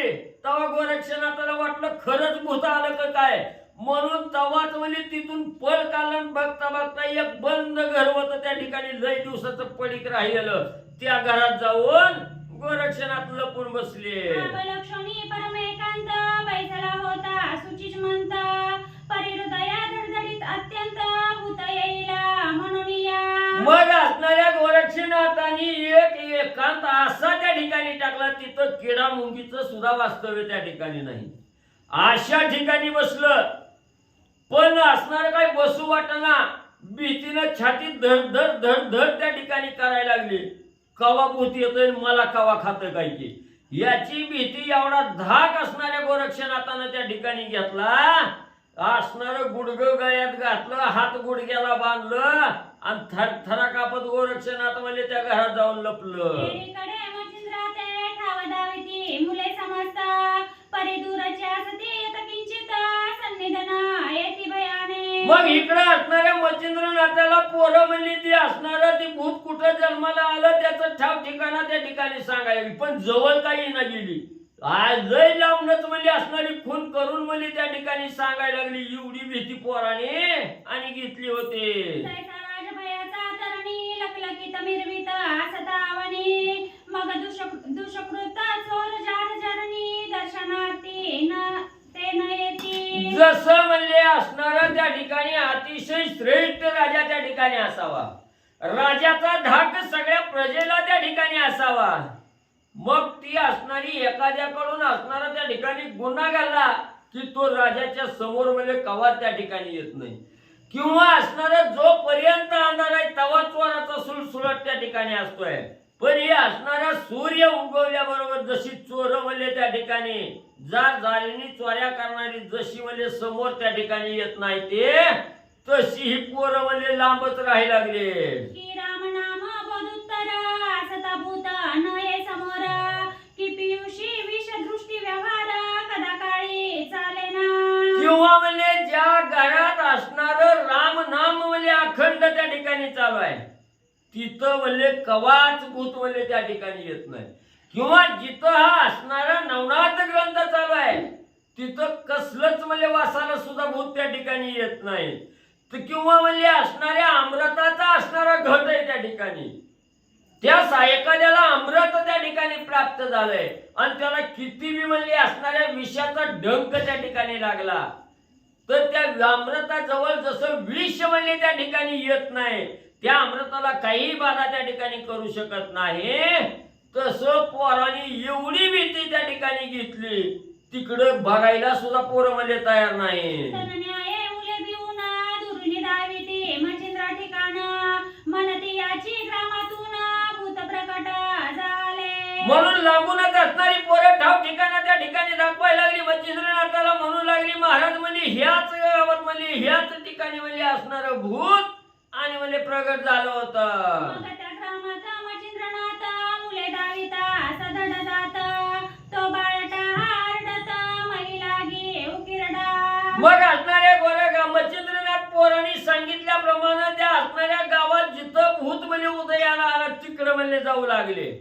गेले मच्छिंद्रनाथ गेले त्याच वेळे त्यांच्या कानावर असणाऱ्या लहान बाळाचा रडण्याचा आवाज त्या ठिकाणी आला. ते बाळ तसंच म्हणजे एका उकिरड्याच्या कडला रडत पडलेलं मच्छिंद्रनाथांनी बघितलं. बालार्क किरणी तेजला काकत मुकी टाटा वदत ते पाहुणी मच्छिंद्रनाथे करभंजना ओळखीला. मग असणाऱ्या मच्छिंद्रनाथांनी बघितलं बाळ रडू लागलेला आहे. त्या ठिकाणी करू लागलेला ह्या आवाज ऐकला गेला.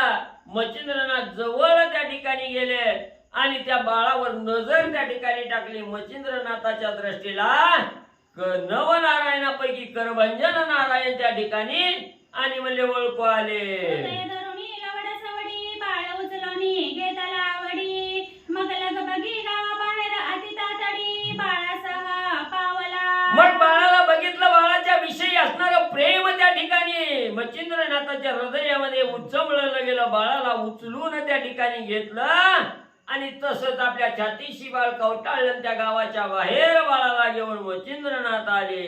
ते सकळ मुले पाहुणी पळती झाली प्राण घेऊनी मने नातांनी भूत धरोनी आणले आता बरे नसे. मग लांबून त्या पोराने बघितलं त्या असणाऱ्या बाळाला बाळरूपी भूताला असणाऱ्या मच्छिंद्रनाथाने उचललं घेऊन त्या ठिकाणी चालल्यात आहे.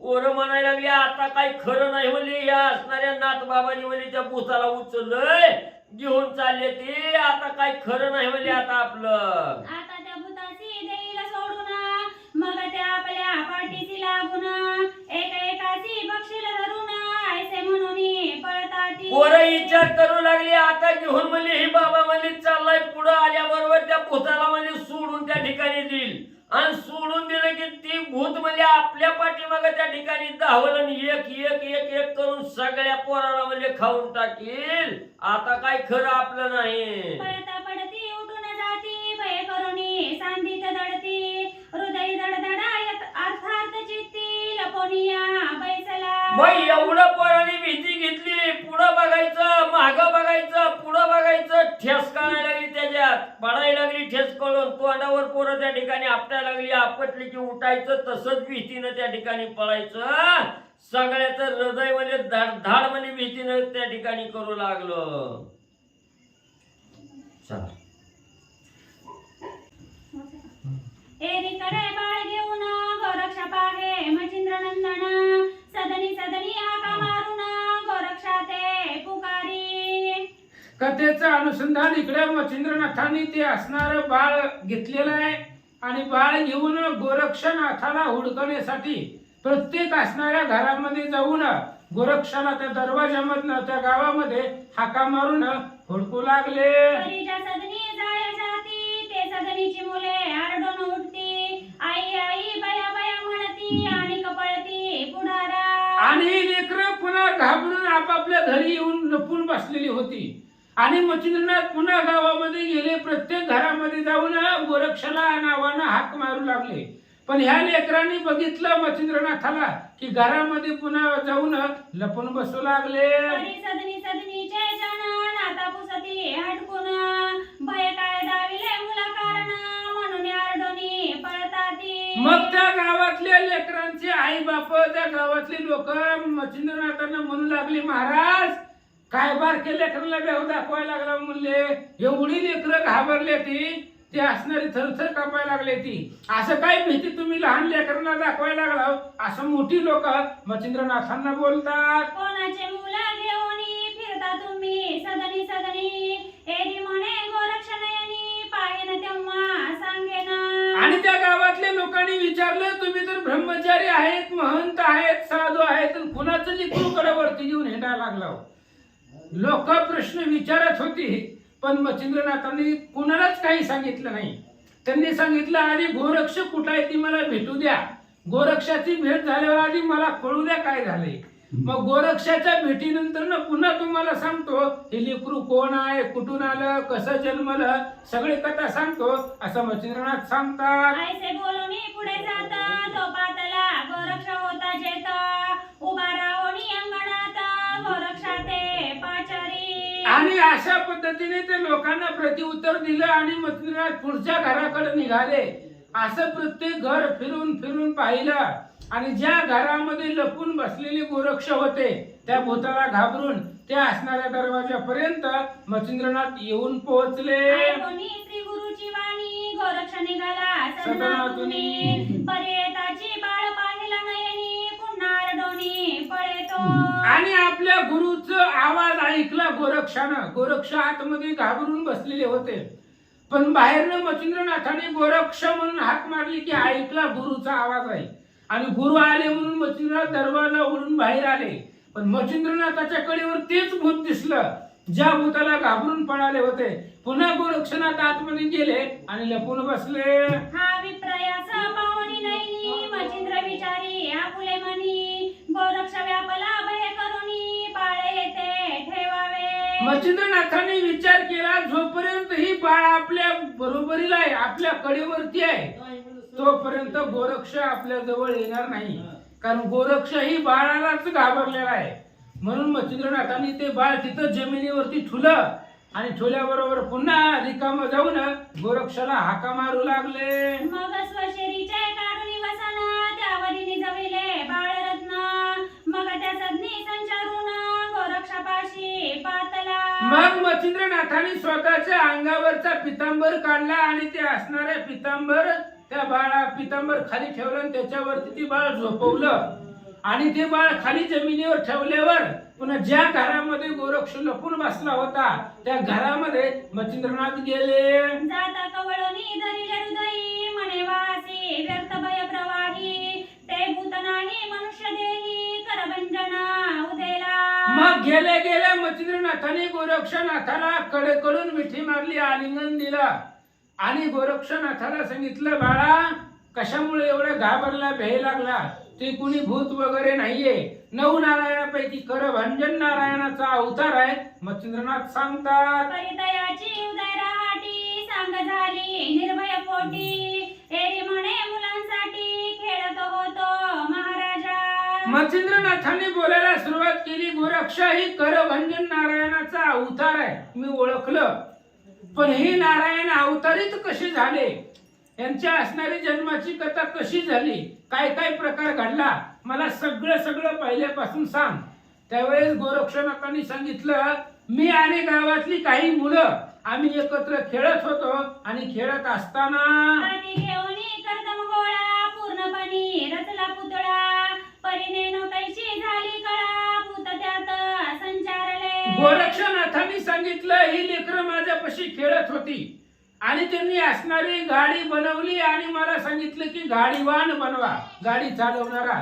म्हणून माझ्या हातामध्ये त्यांनी चिखल दिला आणि ती चिखल बनवत असताना चिखलाचा माणसाचा पुतळा बनवत असताना काय झालं माहित नाही, त्याच्यामध्ये भूत तयार झाला. लोकोनी सकळा कर्दमनी ती दिसू आली मानवाकृती तेने भया व्यापुनी चित्ती पळालो मी मुलासह.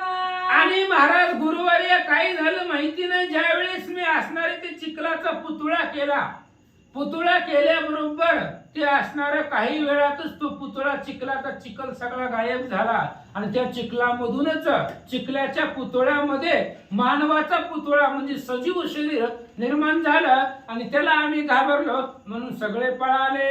यावरी मच्छिंद्र बोले वाणी तू ते सांगितली संजीवनी तो मंत्र गोपिताक्षणी करीत होतासी काय तू. मग मच्छिंद्रनाथाने विचारलं असू दे म्हणले, पण ज्या वेळेस मी तुला संजीवनी मंत्राचा पाठ सांगितला, मंत्र शिकवला आणि संजीवनी मंत्र तू घोकत होता, पाठ करत होता, त्यावेळेस तू कार्य काय करत होता? संजीवनी मंत्र मुखानं म्हणत होता त्यावेळेस कोणतं कार्य करत होता मला सांग. यावरी मच्छिंद्र बोले वाणी तू ते सांगितली संजीवनी तो मंत्र गोपिताक्षणी करीत होतासी काय तू. आणि त्यावेळेस लगी मच्छिंद्रनाथाने विचारलं गोरक्षा मी तुला संजीवनी मंत्र सांगितला, शिकवला, त्या मंत्राची संहिता तुला दिली. मी मंत्र मी तुला पाठ करायला सांगितला.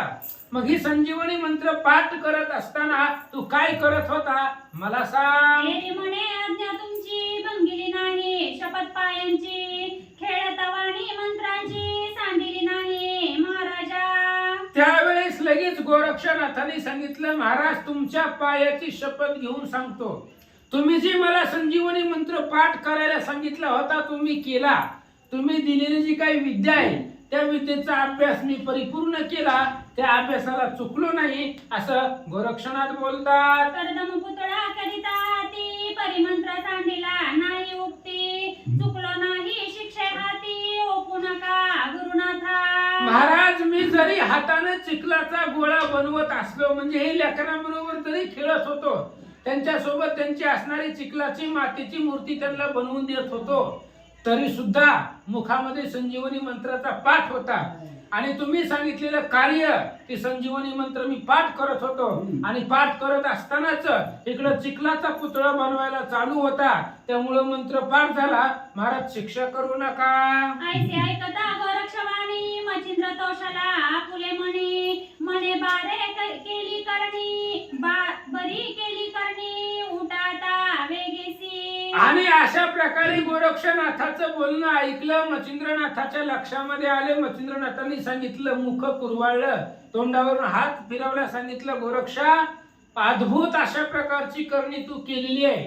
संजीवनी मंत्राचा पाठ चालू असताना चिखलाचा पुतळा बनवला, त्यामध्येच ही करभांजनानं त्याच संधीमध्ये त्याच्यामध्ये जन्म घेतला. मुख कवळणी चुंबन घेता, हास्य मानुनी कुरवाळीत, म्हणे होई आता स्वस्त, चाल वेगी पाडसा. गोरक्षनाथाचं मुख कुरवाळलं, त्याचं असणारं चुंबन घेतलं आणि मनामध्ये हसू लागले. गोरक्षनाथाला कुरवाळू लागले.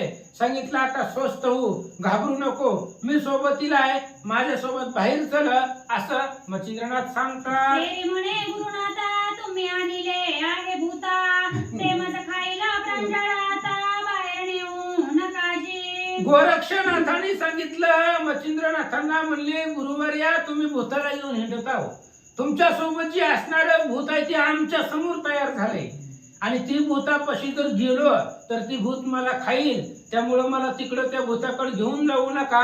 गोरक्षनाथ बोलतात. मचिंद्र म्हणे ऐक मात, हे बाळ नसे रे भूत, तू भोकोनी संजीवनीत, मनुष्य पुतळा तो झाला. मच्छिंद्रनाथांनी सांगितलं, ऐक गोरक्षा, ते भूत नाही, ते जे बाळ मी घेऊन हिंडतोय ती भूत नाही. तू ज्या वेळेस चिखलाचा पुतळा बनवत होता त्यावेळेस संजीवनीचा पाठ तुझ्या मुखामध्ये चालू होता आणि संजीवनी मंत्रीचा उच्चार होत असतानाच त्या संजीवनी मधून ते असणारा करभंजन नारायणानं त्या पुतळ्यामध्ये अवतार घेतला.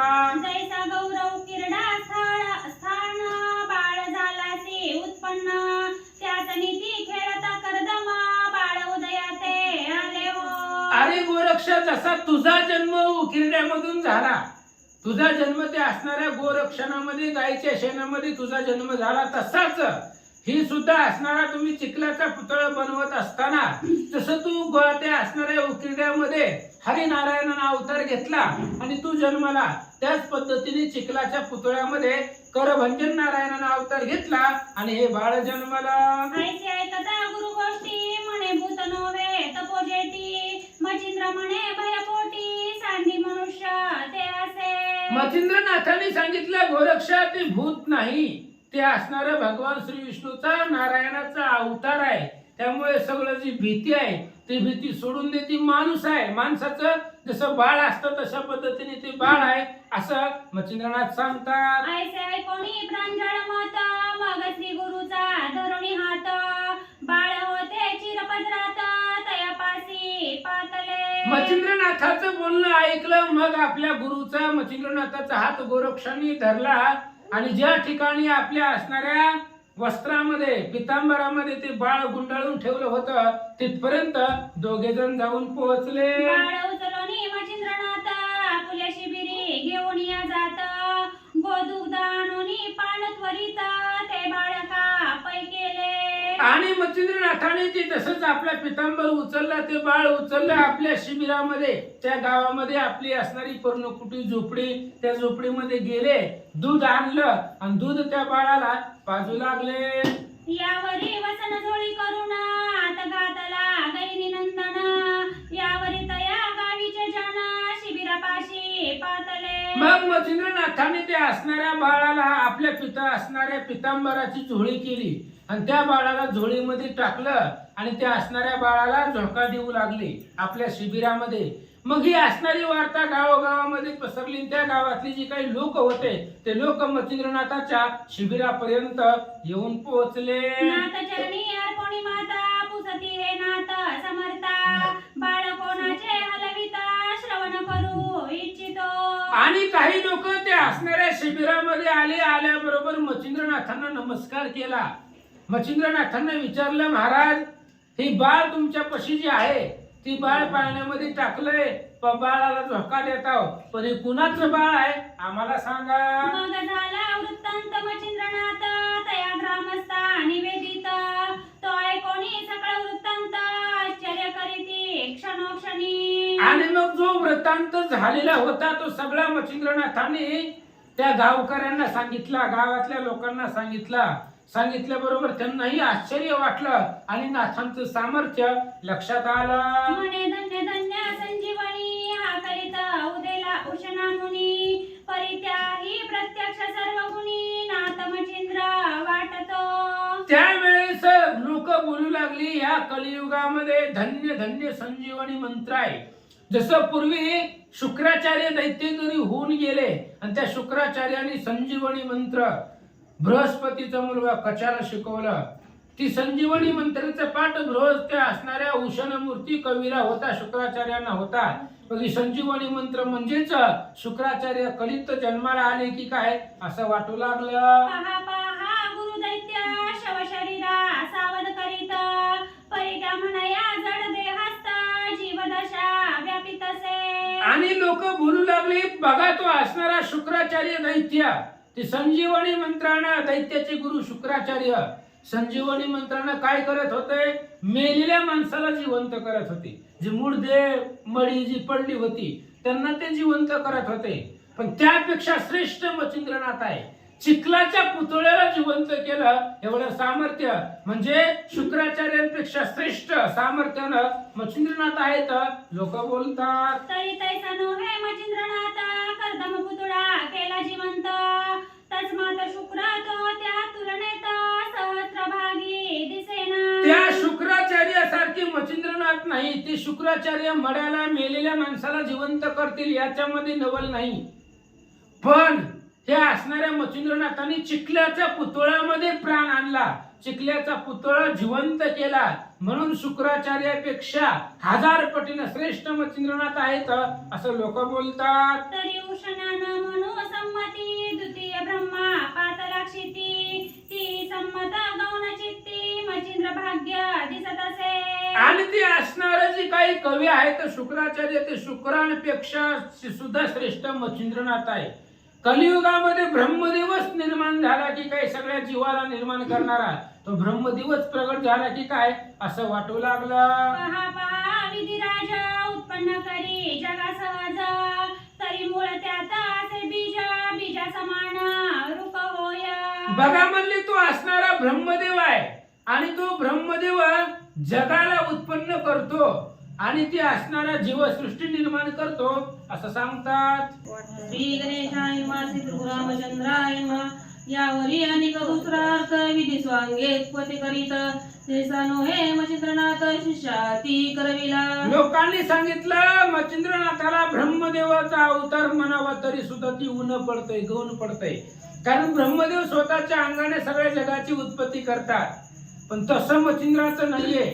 ब्रह्मदेव स्वतः तयार करतात, पण मच्छिंद्रनाथांनी शिष्याच्या हातून त्या ठिकाणी असणाऱ्या चिखल्याच्या पुतळ्यामध्ये प्राण आणला. ब्रह्मदेवापेक्षा सुद्धा श्रेष्ठ मच्छिंद्रनाथ आहेत गावातली लोक बोलतात. महाबीजा विना जाण कर्दमी केला मनुष्य उत्पन्न, तस्मात धन्य विधी होऊन मच्छिंद्रनाथ मिरविला. आणि कुठल्याही प्रकारचं बीज नसताना मनुष्य जन्म मनुष्य निर्माण केला त्या चिखलाच्या पुतळ्यामध्ये. म्हणून ब्रह्मदेवापेक्षा सुद्धा श्रेष्ठ मच्छिंद्रनाथ आहेत असं लोक बोलतात. ऐसे परस्परे भाषण करती गावीचे सकळ जन, यावरी बोलती नाथन कारण नाथा निकट बैसुनिया. अशा पद्धतीने परस्पर आपापसामध्ये लोक गावाची बोलू लागले आणि मग मच्छिंद्रनाथाच्या जवळ गेले आणि मच्छिंद्रनाथाला चिटकून काही गावातले लोक बसले आणि बसल्याबरोबर काय म्हणतात, म्हणती महाराजा प्रतापधरणी बाळाचे कष्ट करून जाणे जननी, ती तो बाळका न दिसे करणी गैबीनंदन. असे. त्यावेळेस त्या स्त्रियांनी गावातल्या लोकांनी सांगितलं, महाराज लेकरू तर तुमच्यापाशी आहे, तुम्ही त्याला आता दूध पाजलं पाळणा केला त्याला झोका देऊ लागला, पण किती दिवस सांभाळणार आहोत. बघ लेकराला सांभाळणं ही काही माणसाला जमतं का? ती स्त्रीला जमत असतं बाळाला कसं सांभाळावं. तुमच्यापाशी स्त्री नाही, मग तुम्ही त्या लेकराला सांभाळणार कसं? कारण लेकराच्या व्यथा लेकराच्या अडचणी फक्त आईला कळतात, दुसऱ्याला कळत नाही. मग ह्या बाळाला कुणीतरी आई पाहिजे, तुम्ही त्याला कसं सांभाळणार सांगा. पहा बाळाचे कष्ट उत्कृष्ट पुरुष होईना ते नाथ श्रेष्ठ, तरी याची धर्मजननी वरिष्ठ करून यावी महाराजा. महाराज बाळाचं जे कष्ट आहे ते कष्ट पुरुषाला जमत नाही, पुरुषाला कळत नाही. किंवा आई आपल्या बाळासाठी जे कष्ट करते ते पुरुषाला काही जमत नाही, माहिती नसतं. म्हणून तुम्हाला ह्या लेकराचा सांभाळ करणं योग्य होणार नाही, जमणार नाही. म्हणून ह्याला धर्मजननी, ह्याला कुणीतरी एक आई किंवा कुणाच्या तरी सांभाळण्यासाठी हा असणारा कोणाच्या तरी पदरामध्ये कोणी एखाद्या स्त्रीला हे लेकरू देऊन टाका असं गावातली लोक बोलतात. तिथे बाळका करी अर्पण करी दयाचे संगोपन, तुम्हाला गी कष्ट दारून होणार नाही महाराजा. महाराज तुम्हाला बी या लेकराचा ताण होणार नाही, याला सांभाळणं तुम्हालाही पडणार नाही. म्हणून एखाद्या स्त्रीला द्या की ज्या स्त्रीला संतान नाही आणि ती स्त्री आपल्या लेकराला आपल्या बाळासारखं सांभाळेल, अशा एखाद्या स्त्रीला देऊन टाका असं गावातली लोक बोलतात. ऐसे कथा जगाची वाणी मान तुकावी मच्छिंद्रमुनी, म्हणे बाहे धर्मजननी कोणती करावी महाराजा. त्या गावातल्या लोकांचं बोलणं मच्छिंद्रनाथांनी ऐकलं आणि मच्छिंद्रनाथांनी विचार केला, बरोबर आहे, तुमचं म्हणणं एकदम बरोबर आहे. कारण आम्ही ह्या लेकराला सांभाळू शकत नाही. आम्ही आज ह्या गावात आहे तर उद्या त्या गावात आहे, कधी अरण्यात राहतो, हे लेकराला कुठे घेऊन हिंडायचंय. तुमचं बरोबर आहे, पण आता हे गाव तुमचं आहे, गावातली सगळी परिस्थिती कोण कसाही तुम्हाला माहित आहे. मग ह्या बाळाला कोणती स्त्री किंवा ही बाळ कुणाच्या स्वाधीन करावं तुम्हीच सांगा. ऐसे बोलता मच्छिंद्रनाथ विचार करिता ती ग्रामस्थ, तो ग्रामा माझी प्रग्रहात मधुना मनांत तसे. आणि तेवढ्या वेळामध्ये लगेचच मच्छिंद्रनाथांनी विचारल्याबरोबर ते असणाऱ्या लोकांच्या लक्षामध्ये आलं, त्याच गावामध्ये मधु नावाचा एक ब्राह्मण राहत होता. ब्राह्मण सद्गुणी होता आणि त्या असणाऱ्या मधूचं नाव सगळ्या ग्रामस्थांच्या लक्षात आलं. तयाची कंठा लावण्य खनी पतिव्रता धर्मपत्नी, सत्यसंचित सर्वज्ञानी ज्ञान कळा पयसे. आणि ती असणारी जी काही स्त्री होती, ती असणारी त्या ब्राह्मणाची पत्नी अतिशय सुंदर होती, पतिव्रत होती आणि पूर्व संचित होता, सर्व ज्ञानाने संपन्न त्या ब्राह्मणाची पत्नी होती. नामे कौतुका असे गंगा निर्मळपणी असे अभंगा, पती सेवे अंतरंगा जगा माझी मिरविली. आणि त्या असणाऱ्या स्त्रीचं नाव गंगा होतं, अतिशय निर्मळ होती, सुंदर होती, पतीचा अंतरंग जाणणारी होती. अशा पद्धतीने ही स्त्री आपल्या गावामध्ये आहे असं लोकांच्या लक्षामध्ये आलं. उदरी नाही संतती तेने विवळ प्रेमचित्ती, संतती विन कामगती संसार दे वेदना. आणि पोटाला संतती नाही, लेकरू नाही, त्यामुळे ती स्त्री सदुदित चिंता करत होती, दुःख करत होती, संसारामध्ये कामधंद्यामध्ये लक्ष लागत नव्हतं. अशी तिची स्थिती लोकांच्या लक्षात आले. सदा वाटे उरूर लोकांचे पाहुणी किशोर, चित्ती पाहुणी चिंती गुहार शाशांकित होत असे. आणि त्या असणाऱ्या स्त्रीला हुर वाटत होतं, दुःख वाटत होतं. लोकांची लहान लेकरं बघितली की तिला अंतःकरणाला दुःख वाटत होतं, आपल्याला बी एखादं लेकरू असावं असं तिला मनामध्ये सारखं वाटत होतं. नाना यज्ञ संततीसाठी करून बैसले होती जेती, उपाय न चाले परम कष्टी जगा माझी मिरविला. नाना प्रयत्न केलेले जा, त्या देवाला जा, ही नवस कर, ती नवस कर, कोणी काही सांगितले की लगेच जात होती.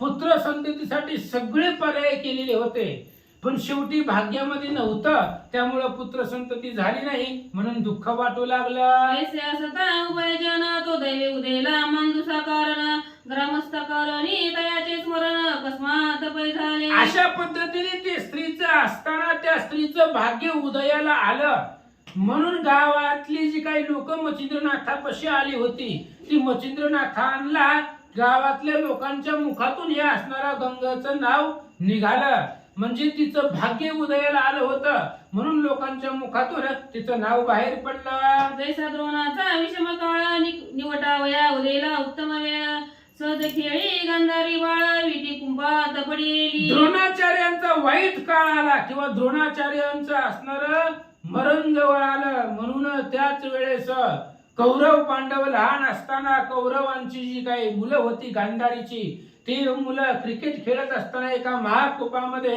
त्यांचा विटू पडला असं सांगतात. की रत्नांची होणे उत्पत्ती म्हणून या देवदानवमती अब्दी मंथनी उदेले चित्ती एक भावे करोनिया. किंवा इंद्रदेवाची इष्टेट सगळी पाण्यामध्ये पडली होती आणि ती संपत्ती बाहेर काढावी किंवा नवीन रत्न निर्माण होणार यासाठी देवदानवांना बुद्धी सुचली आणि समुद्राचं मंथन केलं. दयाने मधु विप्रांचे दैव देले जगमुखे जाचे म्हणून स्मरण निघाले त्याचे मान्य पडले सर्वांसी. त्या पद्धतीने त्या मधु ब्राह्मणाची जी पत्नी होती त्या पत्नीचं भाग्य उदयाला आलं, म्हणून सर्व लोकांच्या मुखामधून तिचं नाव बाहेर पडलं. मग मच्छिंद्रनाथा विनवणी करुणी म्हणती महाराजा मधु ब्राह्मण तयाची कांता परमस गुण ज्ञान कळा असे की. मच्छिंद्रनाथाला लोक विनंती करून सांगू लागले, महाराज आमच्या गावामध्ये मधु नावाचा ब्राह्मण आहे, त्याची पत्नी ती अतिशय सुंदर आहे, तिला संतती नाही, हे जर लेकरू तुम्ही तिला दिलं तर ती याचा व्यवस्थित सांभाळ करेल असं आम्हाला वाटतंय. तो कोणी बाळ गोमट ते तिचे होईल पूर्ण सेवट पुत्रार्थी या परमनिष्ठ दिवसासाठी महाराजा.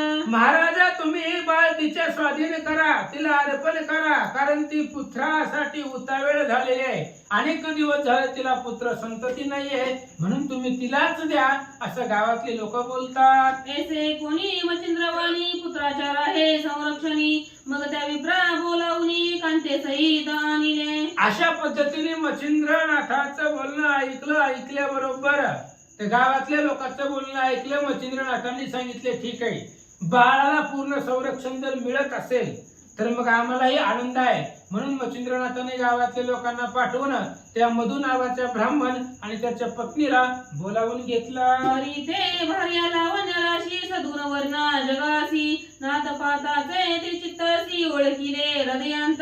आणि ती असणारी स्त्री अतिशय सुंदर होती, सद्गुण होती, विवेक बुद्धी होती. मच्छिंद्रनाथांनी तिच्याकडे पाहिलं आणि तिच्या अंतःकरणातला सद्भाव नाथांनी ओळखला. मनात म्हणे मच्छिंद्रनाथ उत्तम जागी दिसून येत सगळं जग मान देत तस्मात श्रेष्ठ आता हे. मच्छिंद्रनाथ विचार करतायत, ह्याच स्त्रीपाशी आपण या असणाऱ्या बाळाला सांभाळायला देऊ, कारण हिलाही बाळपणाचं सुख मिळेल, हिलाही संततीचं सुख प्राप्त होईल आणि आपलंही पुन्हा हिचंही नाव लौकिक होणार आहे, हा मुलगा पुढे 9 नारायणापैकी एक होणार आहे, याचाही आनंद वाटू लागला. जो जगा माझी आहे भला तो तैसाची परलोक ठेला जो जगी जाय मानवला परलोकी मानवला तोची एक. ग्रंथकर्ते सांगतायत, ह्या जगामध्ये जो असणारा चांगला आहे तोच परलोकामध्ये सुद्धा चांगलाच राहतो. या जन्मामध्ये मानव जन्मामध्ये चांगलं कर्म केलं तर स्वर्गात पण मान भेटतो. स्वर्गामध्ये सुद्धा देव लोक आरत्या घेऊन ओवाळायला येतात, कारण त्याचं सत्पुण्य त्या पद्धतीने असतं, म्हणून चांगलं वागावं असं महाराज सांगतात. आणि का भविष्य अवश्य जाणार अर्थार्थी करी गमन मग तुकाने जवळ घेऊन बाळ ओटी ओपितसे. आणि आयुष्य भविष्य जाणणारे मच्छिंद्रनाथ होते, त्यांना पाठीमागं झालेलं पुढं होणारं चालू वर्तमान तिन्ही काळाचं ज्ञान मच्छिंद्रनाथाला होतं. आणि त्या स्त्रीला बोलवलं आणि तिच्या ओठीमध्ये तिच्या पदरामध्ये ती बाळ मच्छिंद्रनाथांनी दिला. आणि माय हो माय एक हा बाळ आहे वरदायक नवनारायणातील एक करभंजन मिरवला. आणि त्या माईला मच्छिंद्रनाथ सांगू लागले, आई साहेब ऐका म्हणले, ही करभंजन नारायणाचा अवतार आहे, 9 नारायणापैकी एक आहे. त्यामुळे हे बाळाचा सांभाळ करा. मच्छिंद्रनाथ सांगतात, याचे होता संगोपन फेडी दृष्टीचे पारण जगा माझी स्थूलवट मान पुत्र तुझा मिरवे रहा. ऐका, तुम्ही जर याचं संगोपन केलं, याचं जर तुम्ही असणार पालन केलं, तर हे असणारा जगामध्ये सर्वश्रेष्ठ तुमचा असणारा मुलगा होणार आहे. ह्या गहिनीनाथापासून पुढे वारकरी संप्रदाय आला. आदिनाथ उमा बीज प्रगटले मच्छिंद्राला दले सहज स्थिती. तेची प्रेम मुद्रा गोरक्षा दिदली पूर्ण कृपा केली गहिनीनाथा. गहिनी प्रसादे निवृत्ती दातारा ज्ञानदेवा सार चोजविली. ही परंपरा वारकरी संप्रदायाची. महादेव पार्वती पासून मच्छिंद्राला ज्ञान प्राप्त झालं. मच्छिंद्रापासून गोरक्षाला मिळालं. गोरक्षानं गहिनीनाथाला दिलं. गहिनीनाथाने निवृत्तीनाथाला दिलं. निवृत्तीनाथाने ज्ञानेश्वरांना दिलं. आणि ज्ञानेश्वरापासून हे वारकरी संप्रदाय तिथून पुढे प्रगट झाला. म्हणजे एवढं कार्य हे करणार आहे, म्हणून याचा सांभाळ करा. म्हणशील हा होईल कैसा तरी कीर्ती ध्वज मित्र जैसा की देवकीचा हरी जैसा वंद्य असे जगदाते. आणि तुला जर वाटेल ही लेकरू पुढे होऊन कसं होणार आहे, तर जगामध्ये सर्वश्रेष्ठ सूर्य असावा तसा तेजस्वी होणार आहे. किंवा यशोदेचा कृष्ण असावा, देवकीचा कृष्ण असावा, कौशल्येचा राम असावा, तशा पद्धतीने हा मुलगा होईल असं सांगतात. माय मी काय सांगू गण या बाळाचे चांगलपण मूर्तिमंत या सेवे कारण कैलासपती उतरेल गे. माय या लेकराचं गुण मी काय सांगू, या बाळाचं चांगुलपण. या बाळाला उपदेशासाठी नव्हे, या बाळाच्या सेवेसाठी साक्षात कैलासपती महादेव सुद्धा येतील, एवढा पराक्रमी होईल असं मच्छिंद्रनाथ सांगू लागले. तयाची निवटून अज्ञाराशी अनुग्रह होईल तयासी आणून ठेवील निवृत्ती पदासी निवृत्ती धामे मिरून या. आणि पुढेही असणाऱ्या गहिनीनाथापासून किंवा गहिनीनाथ ज्यांना उपदेश देतील, ते उपदेश ज्यांनी निवृत्तीनाथ आहे, ते निवृत्तीनाथ म्हणजे दुसरा तिसरा कोणी नाही, स्वामी सदाशिवाचा अवतार. तो हा निवृत्ती दातार. महादेवाचा अवतार म्हणजे निवृत्ती आहे. आणि ते निवृत्तीची गुरु ही असणारे गहिनीनाथ होतील असं मच्छिंद्रनाथ सांगतील. मनी हा योगिनी संभवला जगा माझी सहज गे मिरविला परियती गैनी नामयाला गैनी ऐसे देईल गा. ऐका म्हणले, आयोनी संभव जन्म झालेला आहे. आणि आयोनी संभव जन्मल्यामुळं तुम्ही आता घरी जावा. घरी गेल्यानंतर ना ह्याचा मोठा नाव ठेवायचा कार्यक्रम करा. शेजारी पाजारी बोलवा, पंगत घाला, मोठं असणारं नामकरण बारसं करा असं मच्छिंद्रनाथ सांगू लागले. आणि सगळ्यात शेवटी ह्या लेकराचं नाव गहिनी असं ठेवा. आम्ही नाथ नंतर बनवतो, आधी गहिनी नाव ठेवा असं मच्छिंद्रनाथांनी सांगितलं. यावर आणि ग सांगतो तुझसी आम्ही जातो तीर्थ स्नानासी उपरी फिरूनी 12 वर्षी गोरक्ष बाळ येईल गे. आता आम्ही इथून जाणार आहे. आम्ही काही या गावामध्ये राहणार नाही. आता आम्ही निघून जाणार आहोत. आणि आम्ही निघून गेल्यावर पुन्हा या गावामध्ये 12 वर्षाने एकटे गोरक्षणात येतील. पुन्हा मी येणार नाही. गोरक्षणात येतील. आणि गोरक्षणात इथं आल्यानंतर पुढं तो या ते अनुग्रह देऊन माय करील सनातन परी तू आता जीत्व लावून संगोपन करियाचे. आई साहेब ऐका, पुन्हा 12 वर्षानंतर गोरक्षणात याच गावामध्ये येतील. आल्याबरोबर या गहिनीनाथाला गोरक्षणात अनुग्रह देतील. म्हणजे गहिनीनाथाचे गुरु गोरक्षणात होतील. तोपर्यंत 12 वर्षापर्यंत ह्या असणाऱ्या बाळाचं संगोपन प्रेमानं करा असं गोरक्षनाथ मच्छिंद्रनाथ सांगू लागले. यावरी बोले कौतुके सती की महाराजा योगमूर्ती बाळ पुले माझ्या हाती परी संशय एक असे. यानंतर ती स्त्री बोलू लागली, महाराज तुम्ही बाळ देताय, बाळ स्वीकारायला मला पण काही अडचण नाही, पण एक संशय निर्माण झालाय. कारण तुम्ही आताच सांगितलं 12 वर्षाने येणार, गोरक्ष ह्याला उपदेश देणार. 12 वर्ष मला काय सांभाळायला तुम्ही देताव का? अशा प्रकारे ती स्त्री बोलू लागले. तुम्ही 12 वर्षाहून आला परतून बाळने आले की मजपासून मग मी कैसे जननी पण जगा माझी मिरवावे. महाराज तुम्ही 12 वर्षानंतर ना माघारी येताल आणि माझ्या ह्या बाळाला मी सांभाळ. ह्याला 12 वर्ष ह्या बाळाला तुम्ही घेऊन जाचाल. मग मी विनाकारण ह्याला व्यर्थ सांभाळलं, मला जननीपणा भेटणार नाही. उगा 12 वर्षापर्यंत सांभाळलं, एवढ्या पुरतं मर्यादित नाही, आयुष्यभरापर्यंत ही लेकरू माझ्या पशीच राहील असं काहीतरी करा. मग केल्या कष्टाचे आचरण मज मिरवेल की भाडियात पण तरी प्रांजळपणी आताची वचन मज प्रती सांगावे. महाराज जे काही आहे ते आता क्लिअर करून जावा. ह्या बाळाला तुम्ही आयुष्यभर माझ्या पशी ठेवणार आहो का 12 वर्षानंतर घेऊन जाणार आहो? 12 वर्षानंतर जर घेऊन गेला तर भाड्याने सांभाळल्यासारखं होणार आहे. 12 वर्षापर्यंत ठेवायला दिलं तिथपर्यंत सांभाळून पुन्हा 12 वर्षाला तुम्ही घेऊन गेला याला काही अर्थ नाहीये. म्हणून काय तुम्ही नेणार आहो का ठेवणार आहो सांगा. महापाजी आशाबद्ध सकळ जगाचे प्रसिद्ध तरी इच्छा प्रांजळ शुद्ध बुद्ध एक भागी लावाजी. बघा महाराज ही जन आशाबद्ध आहे. 12 वर्ष ही लेकरू माझ्यापाशी तुम्ही ठेवणार. 12 वर्षामध्ये या लेकरावरती आमचा किती जीव बसल, आमचा सगळ्यांचा घरच्यांचा. आणि 12 वर्षांना आम्ही तुम्ही याला आमच्यापासून घेऊन जाणार. मग पुन्हा 12 वर्षांना जर तुम्ही घेऊन गेला तर या लेकराचा विरह त्याच्याबद्दलचं प्रेम आमचं कमी होणार नाही. मग 12 वर्ष या लेकराला जीव लावण्यापेक्षा आताच काय करायचं ते सांगा. तर न्यायचं असेल तर आताच घेऊन जावा असं ती स्त्री बोलू लागले. आशा असेल याची तरी तैशीची गोष्ट सांगा याची. मग नाथ गोष्टी ऐकून तिची प्रांजळ वचन बोलत असे. महाराज तुम्हाला जर या बाळाची लेकराची आशा असेल तर मग आमच्या पशी सांभाळायला देऊच नका, तुम्ही याला आताच घेऊन जावा. म्हणून या बाळाची आशा जर तुम्हाला आहे की नाही, जर मनामध्ये बाळ तुमच्या पशी ठेवायचं असेल, तुमच्या सोबतीला घेऊन जायचं असेल तर मग आम्हाला सांभाळायला देऊ नका, त्याचा लढा लावू नका, आम्हाला या लेकराच्या आशेमध्ये पाडू नका असं ती स्त्री बोलू लागले. माय संशय सांडूनी मनी बाळ न्यावे आपले सदनी माझी आशा बाळाला गुणी गुंतत नाही जननी. त्यावेळेस मच्छिंद्रनाथांनी सांगितलं आई साहेब ही लेकरू तुम्ही घेऊन जावा. माझा जीव ते असणाऱ्या लेकरावरती नाही किंवा ते आमच्या सोबतीलाच असावं, आमच्या पशीच राहावं याची माझी किंचितही आशा नाही.